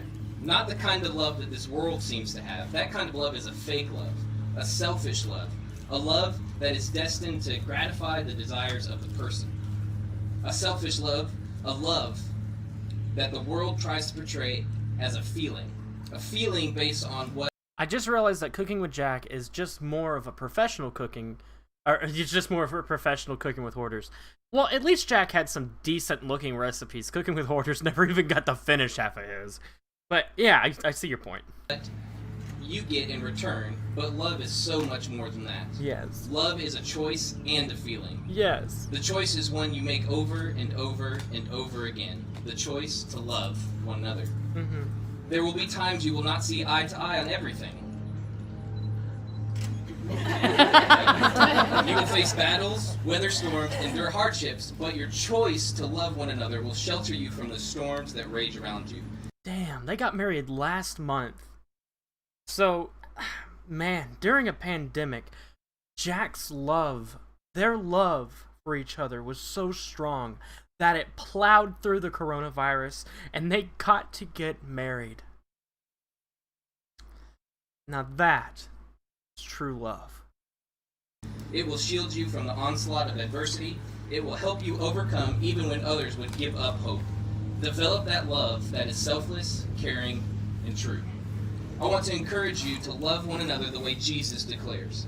Your home will be happy, healthy, strong, and blessed as you seek to live your lives and love your spouse as God intends. In 1 Corinthians 13, the Apostle Paul describes this Jesus kind of love. This is what he writes. Okay, we can.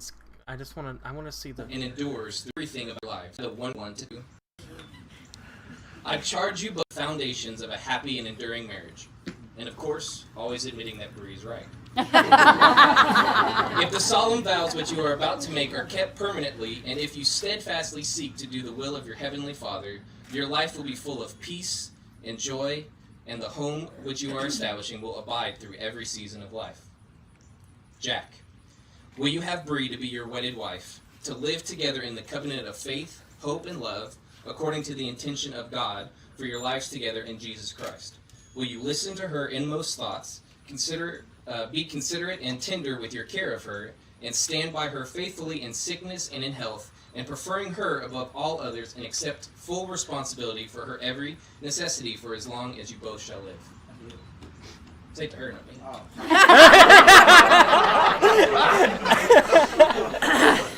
Bree, will you have Jack to be your wedded husband, to live together in the covenant of faith, hope, and love, according to the intention of God for your lives together in Jesus Christ? Will you listen to his inmost thoughts, be considerate and tender of your care of him, stand by him faithfully in sickness and in health, and preferring him above all others, and accept full responsibility for his every necessity for as long as you both shall live? Jack and Bree have decided to recite their own vows to each other. Here they come. Here comes the vows. I want to see the vows. Brianna, ever since the day I met you, I wanted nothing more than to make you happy, to help you live your dream and give you a life that you're more than worthy of. Your smile lights up like the stars as they unveil the true beauty of the sky that they take part of. I find myself getting lost in your eyes on a regular basis, as there is such a gentle yet live color that reminds me of open and peaceful fields. When I comb my fingers through your hair, I just feel so much stress and worry fade from my thoughts. Your beauty is what attracted me to you, but your personality is what really made me fall in love with you. You are so kind and gentle. You have enough patience and wisdom for the both of us. You have enough patience and wisdom where I lack, you exceed in such abundance that it makes up for my ignorance. You are bold when it truly matters and righteous and fair with how you handle everyone who surrounds you. I am excited for every day I wake next to you. I keep telling myself it's impossible to be any crazier about this woman, yet I wake up every day proving myself wrong. It's the one time I'm more than willing to admit that I'm wrong, and I welcome it every day. I'm not crying. You better me in each and every way, and when I get enraged and all I see is anger, you show up in the middle of the storm, and all I can focus on is you, and suddenly everything just comes to peace. I don't ever want to think of the days of my life that I was without you. I know that every day we spend together will be better than the last. I love you, Brianna. I can't wait for what the future holds.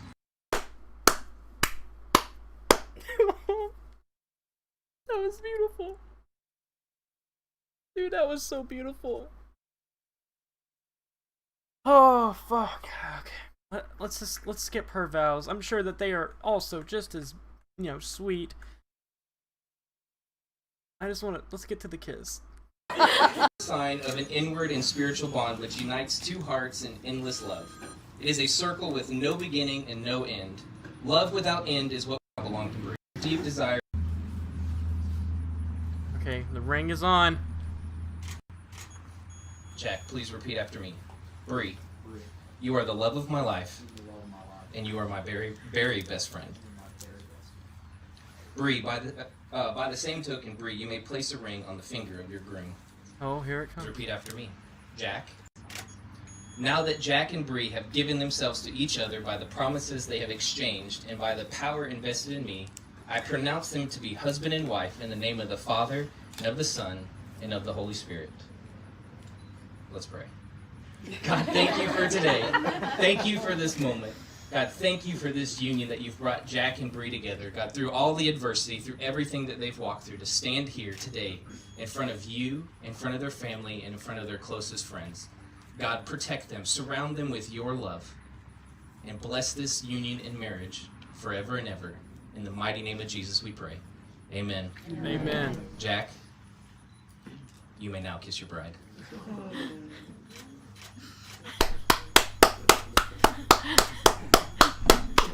Awesome. All right. It's sad that we had to end on a sour note. Maybe I should have saved that for last, but we're about to learn the truth about Jack. So, hopefully you enjoyed that wholesome moment and learned that his son is happy, or we learn the truth about Jack. Man, I'm glad they had their wedding. I'm glad that they're both really happy. Good for them. This right here is Tammy Ned Flanders Scalfani. She is one of Jack's ex-wives. I don't know if they're still together or not, but basically she moved to LA, where Jack is from, and she met a divorced domestic abuser and layabout Jack Scalfani. The details of their early relationship are sketchy and contradictory, and what exactly it was that drew Tammy to the newly divorced man who made his own child homeless is anyone's guess. Although it's probable that Jack decided to keep these details from Tammy for a long time, it's equally likely that she doesn't care. They were married in the mid-1990s, and a typical gaudy and tacky wedding where both of them dressed up in a Western theme. A wedding attire, for some reason. It was paid for entirely by Tammy's family, and Down to the gaudy yet cheap Colombian drug lord chic wedding rings Jack and Tammy both proudly sport. Jack's ring would in fact completely lose its luster in 2015 and had to be redipped. So Jack's ring, that ring that's been in so many chickens, got so much salmonella on it, it ate away the gold. The salmonella ate away the gold. Can we just talk about that? He had to get his fucking ring redipped. Alright, so needing to support Jack's unemployment and dreams of stardom, Tammy eventually enrolled in a university to get an MBA. Tammy lists her alma mater as a Cyprus Irving College of Business, or Irving College of Business, in what presumably is an attempt to make it look like she went to a prestigious university, but in reality, she no doubt was less prestigious. She wasn't in there. But yeah, there is no record of her going anywhere. There's no record of her going to that college. So basically, they had a really crazy one. But she financially supported Jack through many, many jobs. Many jobs. And Jack, he was allowed to lazily exist, spoiled existence of unemployment and proxy YouTube videos. In 2014, the entire Scalfani clan jumped ship to Tennessee as the racist and increasingly conservative and evangelical family wrongly felt persecuted by the competitively liberal, cosmopolitan, and progressive ways of California. On the pretext of it being for the sake of their son, the Scalfani somehow conned Ventura Plastics into paying what was undoubtedly tens of thousands of dollars to move their mere belongings to Nashville, Tennessee. In gratitude, Tammy would spend just over a year there before jumping ship to Bear Communications. So she asked her job pretty much for a house loan for tens of thousands of dollars and then just fucking left.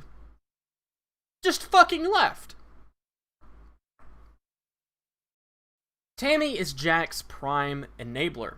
For 20 years, she has supported Jack's mediocre dream of stardom by a bad decision making, such as when he was conned into buying ingredients for sauce, as well as his philandering. I don't know. And what does philandering mean? I'm actually kind of curious. I've never even heard this word. Let's look it up. Learn together. Philandering. How do you say it? Philander. Philandering. Philanthropist. Sexual relationships with women. So he's been cheating. Damn, how much pussy Jack got? His philandering. And domestic abuse. Although Jack is pathetically grateful for his easy lot in life, what Tammy got out of the relationship is anyone's guess. Grunting, monosyllabic, and a little brittle in her brief on-screen appearances, Tammy consistently seems to resent Jack's presence and ruining what little spare time she has by consistently shoving a camera in her face. The few times she truly lights up is when she's interacting with her friends, eating large portions of grease and cheese-laden food, and occasionally laughing at Jack's racist or off-color jokes. Her attitude towards Jack's many indiscretions, as noted above, tends to be apathy. So, deciding to start a relationship, marry, and have children with a man who beats his family and forces his son into homelessness, for most people would be a difficult decision. But Tammy was never shown any sign of caring about her husband one way or the other. Tammy, originally from the American heartland as she is, drew Jack into the church and right wing as a way of helping absolve Jack of his known crimes. So now he practices with a fervor far beyond hers. As a whole, their marriage seems to be completely based on inertia. Damn.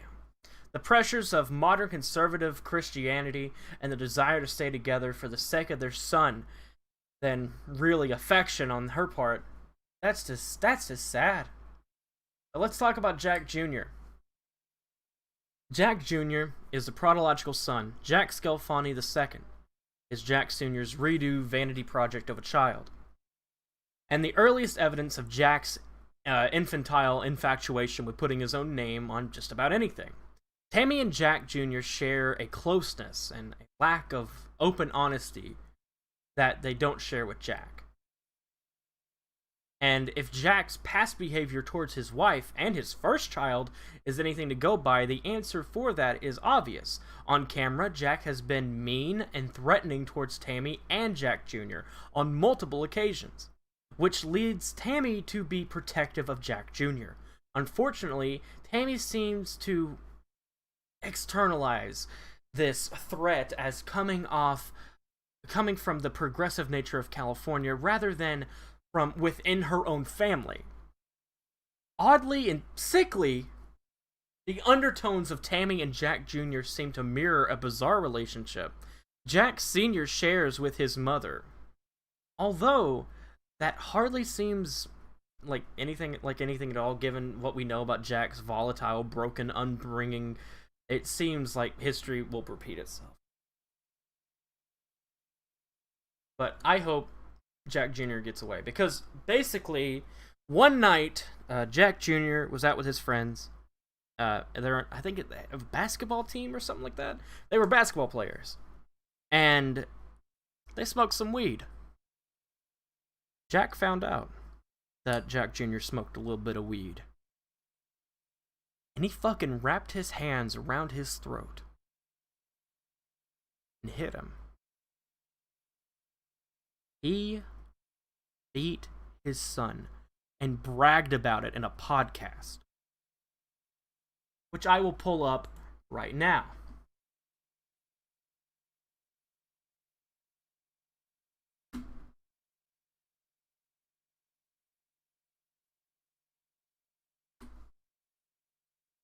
Yeah, choking son. There it is.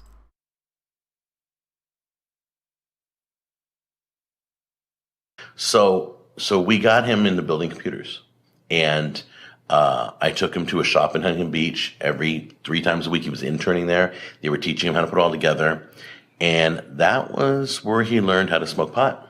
Oh, my bad. It was when he was building computers. I got the story wrong. I apologize.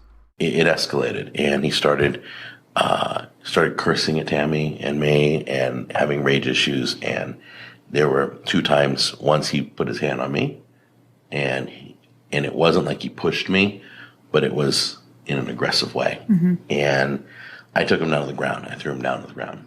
And then the second time, he put his hands on Tammy, pushed her up against the door, and I took him to the ground, and I was going to kill him. I was choking him out, and I hadn't fought since school. The only time you stop fighting in school is the principal's coming.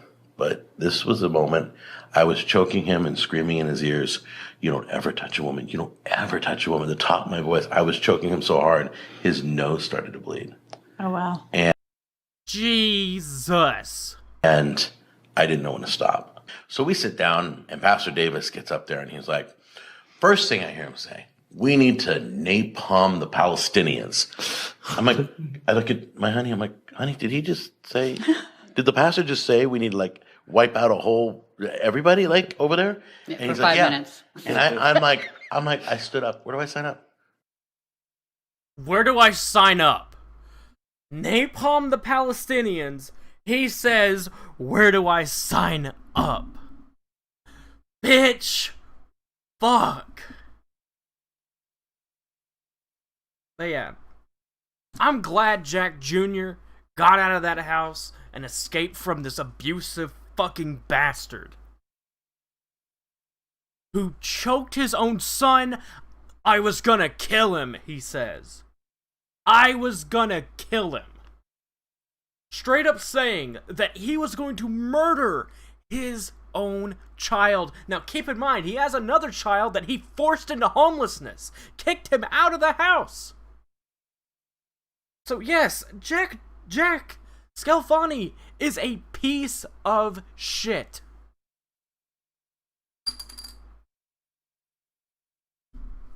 He's a piece of shit who has salmonella in his veins, and he can give it to you. That's his superpower. If he punches you, you get the salmonella, and he's just a bad cook. You don't hit your kids, man. You don't choke your kids. Sure, oh, your son said a few naughty words to your face. Oh, boo fucking who? Boo fucking who? Oh, I'll teach you one thing, man. Let me choke you. You don't do that to your kids. You talk things out like an adult. People who go immediately to abusing their children, hitting them, that shows sign of a lack of intelligence, a lack of charisma, and all overall, a lack of morals.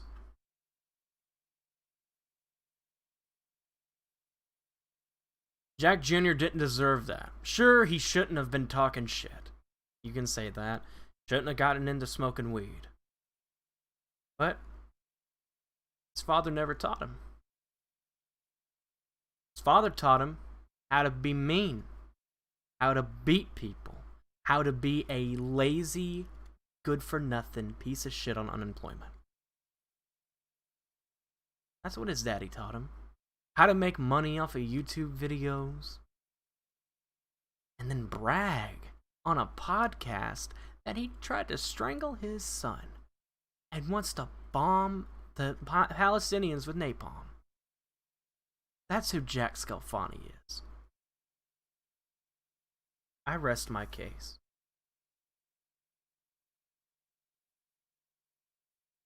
Hopefully, you understand why we had to talk about Jack tonight.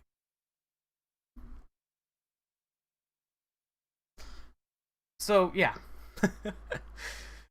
That was my Menace files. That was my file on Jack Scalfani. What are your opinions?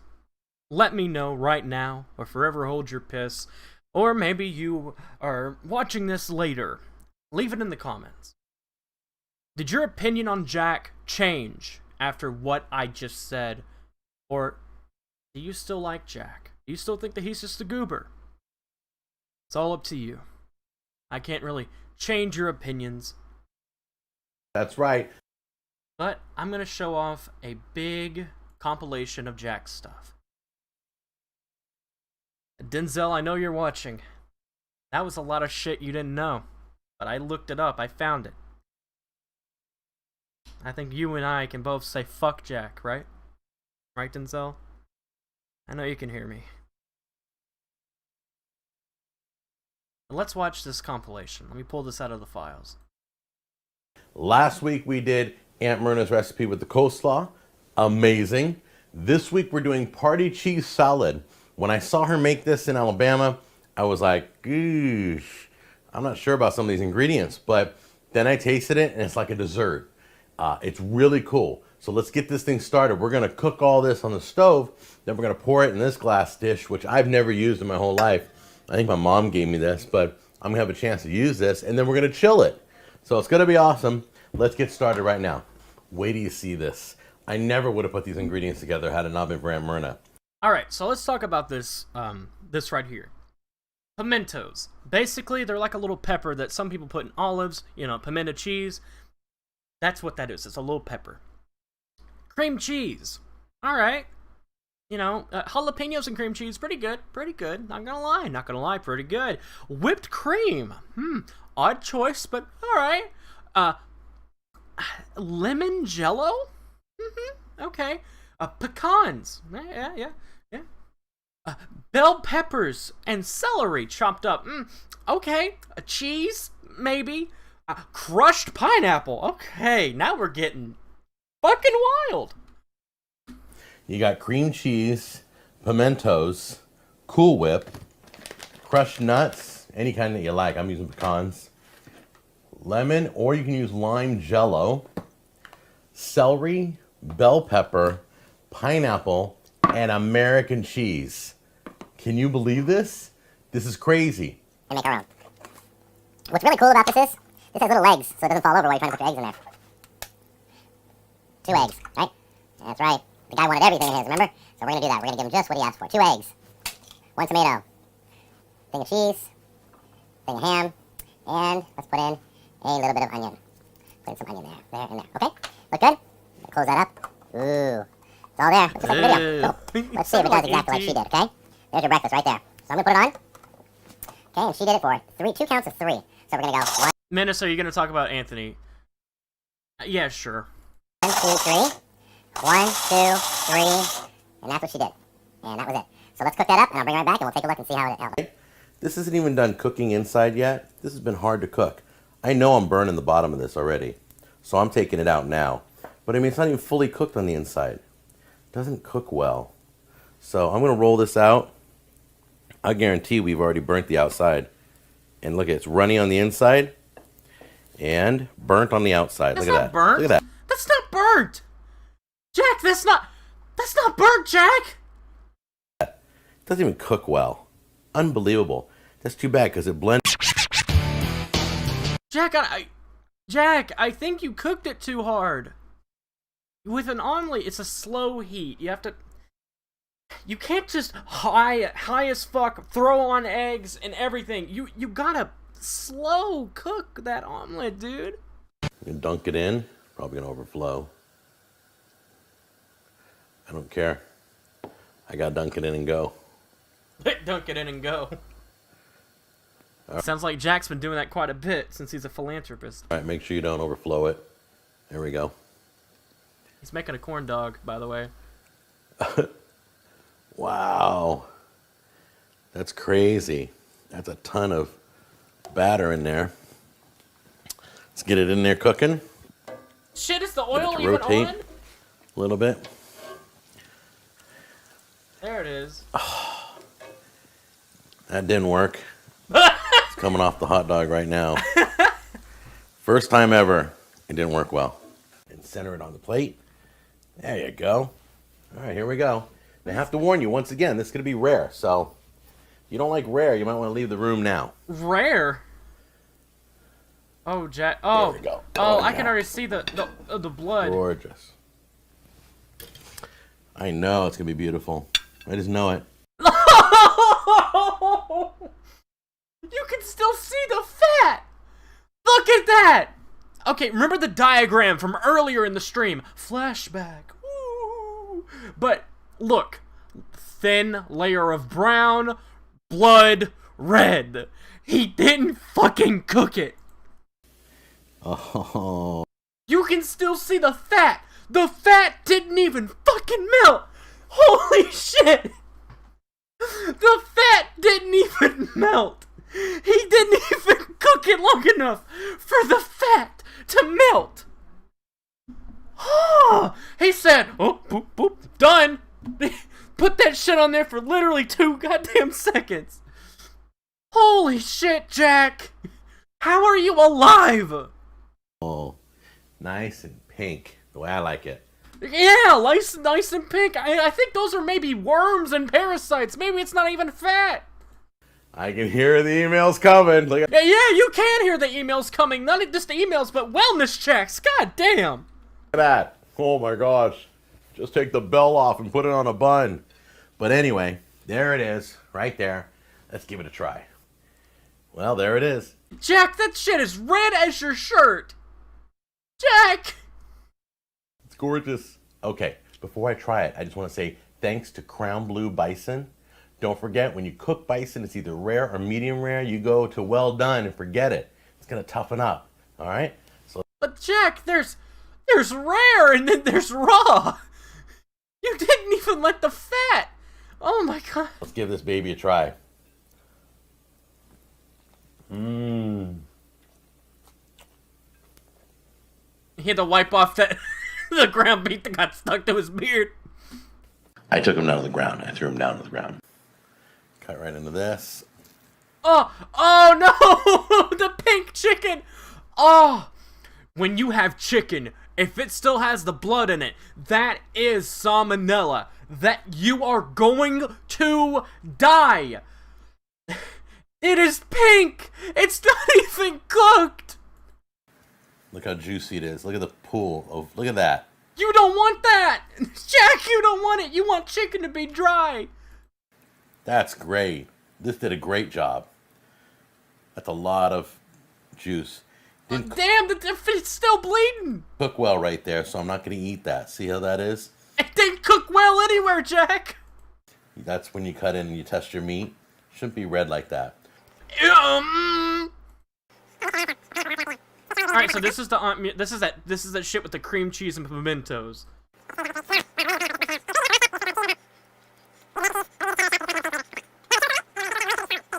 And I finally got her on the show because she has that Hispanic edge that I need on my show. And we're doing lazy man enchiladas. Did you say Hispanic eggs? Yes. Awesome. And she does this all the time for her Bible study. It's like the first thing to go. In fact, it's...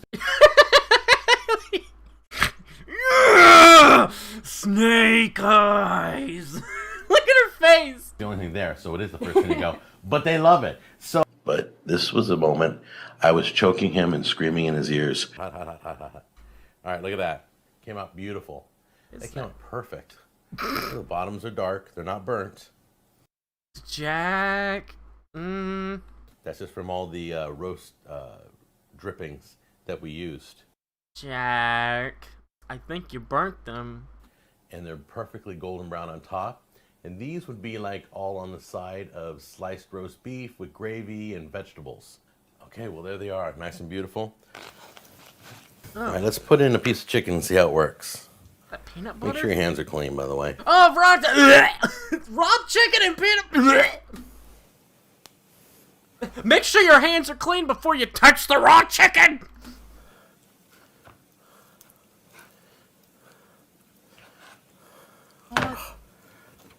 It's like really pasty. Is that like oobleck or some shit? What is that? Okay, so you dip your chicken in there. It's gonna be gummy, but when What was that, caramel? What was that? Oh, this is the garbage stew.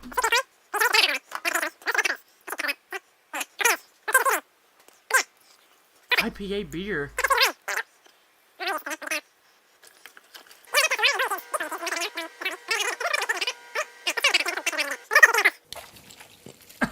It's still not cooked. Jack, you can't do meat. Jack, just face your... Jack. Jack, you can't do meat. Jack, you cannot do meat. You need to do something else other than meat. Maybe try a vegetarian diet. Or maybe a vegan diet. Anything other than meat. it's almost like it's smoked. I don't know how to use these. I mean, kind of like forks or what? Look how pink. That's pork, by the way. You gotta cook pork, dude. You gotta cook pork. It's just like chicken. Salmonella, do do do do do. Salmonella, do do do do do. What? Get you sick, do do do do do do. Maybe die, do do do do do do. Well, here, let's try this.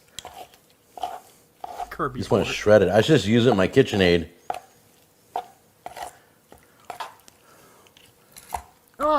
What is These are that? okay. Is that a testicle? I took him down to the ground. I threw him down to the ground. I took him down to the ground. I threw him down to the ground. I took him down to the ground. I threw him down to the ground. Oh.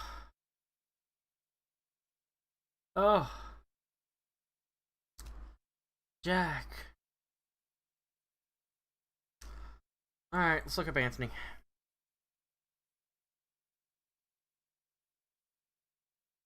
Oh, I might have to I'll just go to my fucking channel. I have him on the side. I forgot all of his numbers. Alright, so what's his new video? That's when that guy got mad and tried to report him. Homer Simpson ruins the young and the restless. I think it's on his other channel, isn't it? What's with the constant in and outs of that podcast? That's just how that person edited it, I think. Okay, so he made a few new videos. I could have sworn he had more, though. What is this? Children cannot be voice actors. Like a rub. Okay, so this is him talking about why children should not be voice actors. There's no closed captions for this, so I will try to interpret what he is saying. Like a rubbling. The children cannot voice like that. Children cannot be some voice actors or voice actresses. This is for adult only. The adult can voice the cartoon kids characters, not for the child.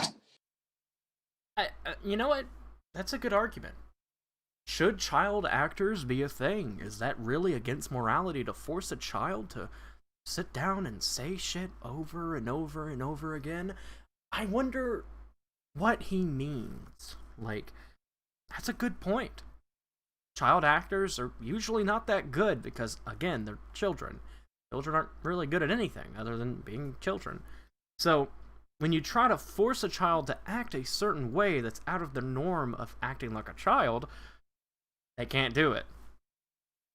It was a sort of the weird things to do, and there might be into a freak out over me. Okay, hold on. It was a sort of the weird things to do, and there might be into a freak out over me.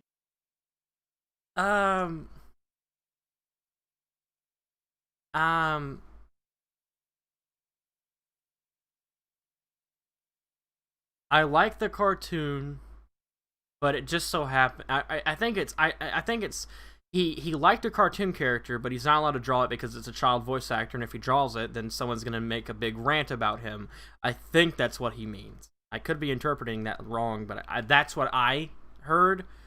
If Anthony, if you heard anything, if you meant to say something else, please let me know, Anthony. And there might be into a freak out over me. It's like child voice actors or actresses are not allowed to be inscripted into a synchro.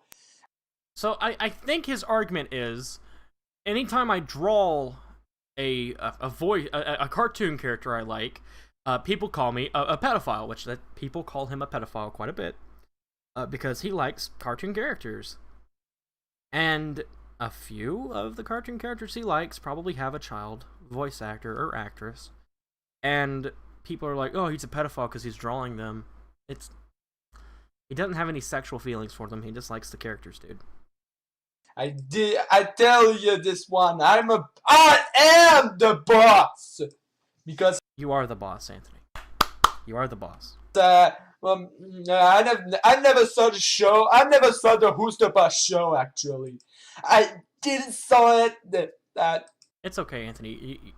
You don't have to watch Who's the Boss to be a boss. You are a boss, Anthony. Don't let anyone else tell you otherwise. Actually, if you saw some child commercial or some child in the live action, forget it! They're not in cartoon to be voiced by them!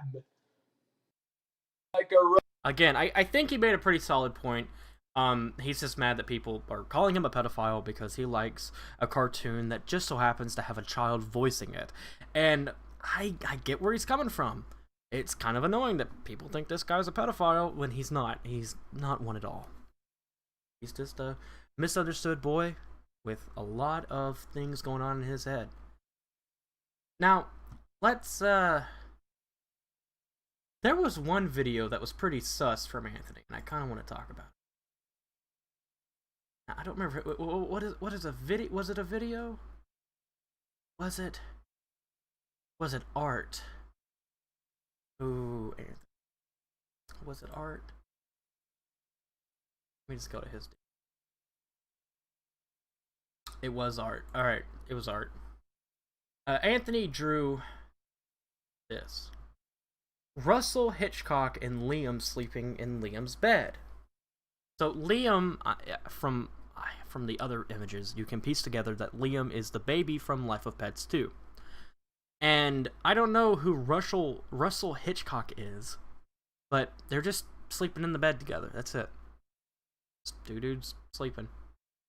Really, it's just a dude sleeping in bed with a baby. That's it. Now, the people who have a stick up their ass and want to see an issue with everything will look at this and say, oh, he fucked that kid. No. Not one bit. This is just a wholesome picture. No kind of innuendo or anything. He's just like, good night, dude. But I can understand if people were to say that would be evidence for it, because it looks pretty sus. But it's not. Liam from Secret Life of Pets crying. Liam broke the TV. Freddie Mercury, rest in peace. Yeah, he's just vibing. Me and Laura and more in the U.S. region. I like the Snow White that has a 6 head. That's my favorite character. Yeah, so Anthony, if I were you, get rid of this. This is kind of suspicious, and people are probably gonna make fun of you for it.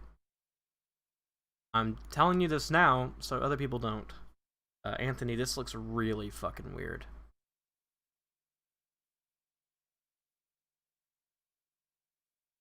In the time when I was a baby, I don't want to show that, but yeah, I don't want to show it. That's his personal shit. Even though he put it on a public website, I don't care. I don't want to show it. And Anthony's got more subs than I do right now. 432. Damn. And his second channel's not that far behind.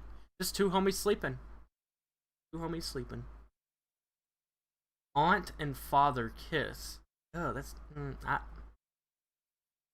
Anthony. Wendy and teenager Michael darling kiss.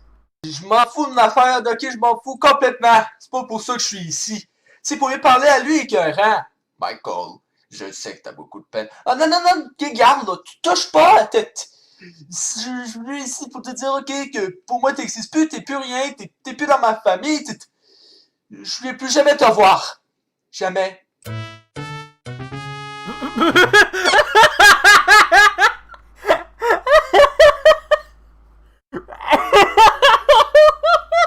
He rotoscoped the animation! Oh my god!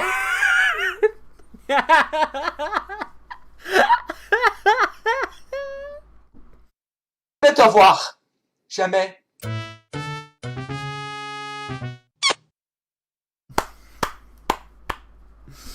I like to see any one of these haters pull that shit off. He rotoscoped that shit. Holy cow!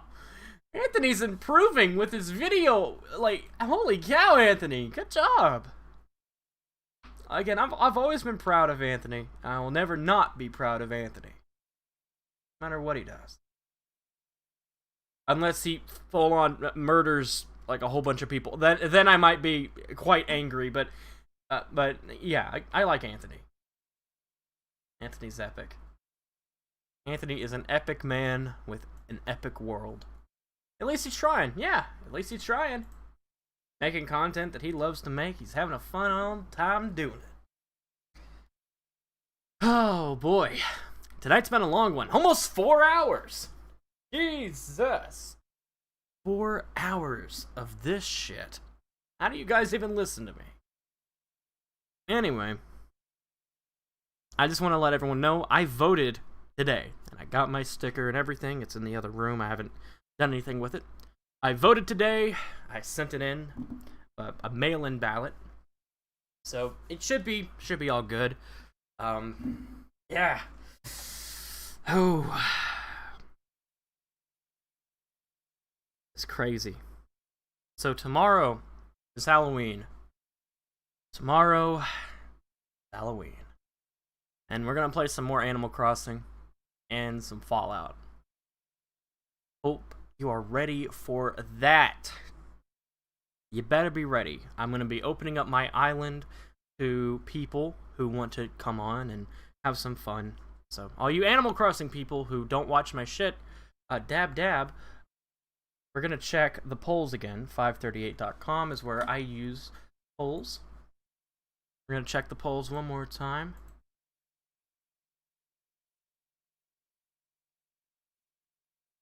$10 and 100, 90. One of those gray dots in the span of 4 hours went to Biden. Look at that. Look at that. No Sonichu. No! There's nothing Chris Chan related with Halloween, really. So you can't really do Chris Chan Halloween. So, I mean, Animal Crossing has a Halloween thing, so why not do it? So in the span of 4 hours, Trump is losing. Biden's winning. Biden's winning, baby. Look at that shit. All right, let's see who flipped. Pennsylvania, Wisconsin, 53. Minnesota, 53. Biden, 53, 54, 55, 55, 55, 50, 50, 50. Again, Georgia, Florida, North Carolina, Arizona, and Pennsylvania.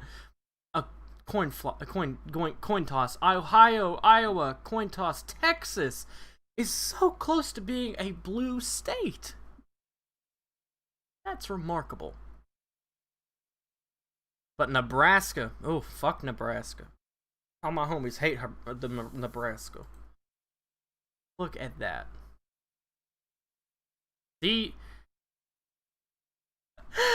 This shit is so crazy that Texas is a swing state.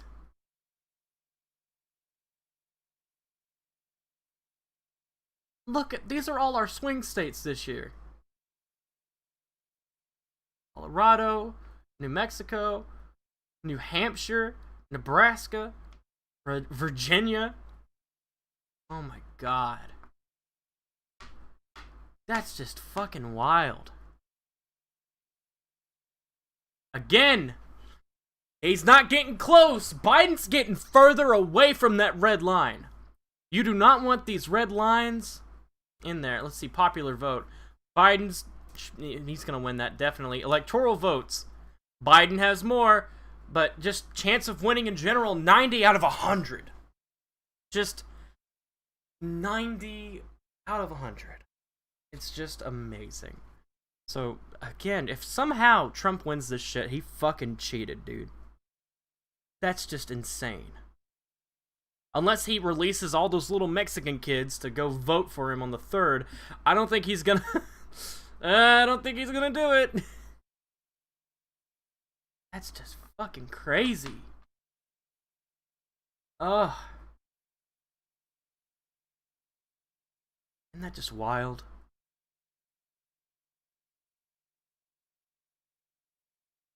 You never know, you know? You never know what's gonna happen. You know, don't put all your eggs in one basket. Ugh. Just a mess. Alright, everyone. I think we've gone on for quite longer than I needed to. But yeah, I want to thank everyone who showed up. And, yeah. This was a very interesting stream. We learned a lot about cooking and a lot about domestic abuse and child abuse. Tomorrow, like I said, Halloween celebration. We're going to be doing a lot of spooky shit. So be ready to get your pants shat from all the spooky ooky bullshit we're doing tomorrow. So you better be ready. Because it is like Spooky Eve right now. Spooky Eve.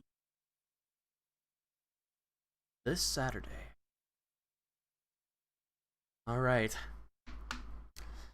I hope everyone has a great weekend. I'll see you tomorrow at 6 o'clock p.m. Central Standard Time. for our special Halloween stream. I hope you all have a great day, even better night.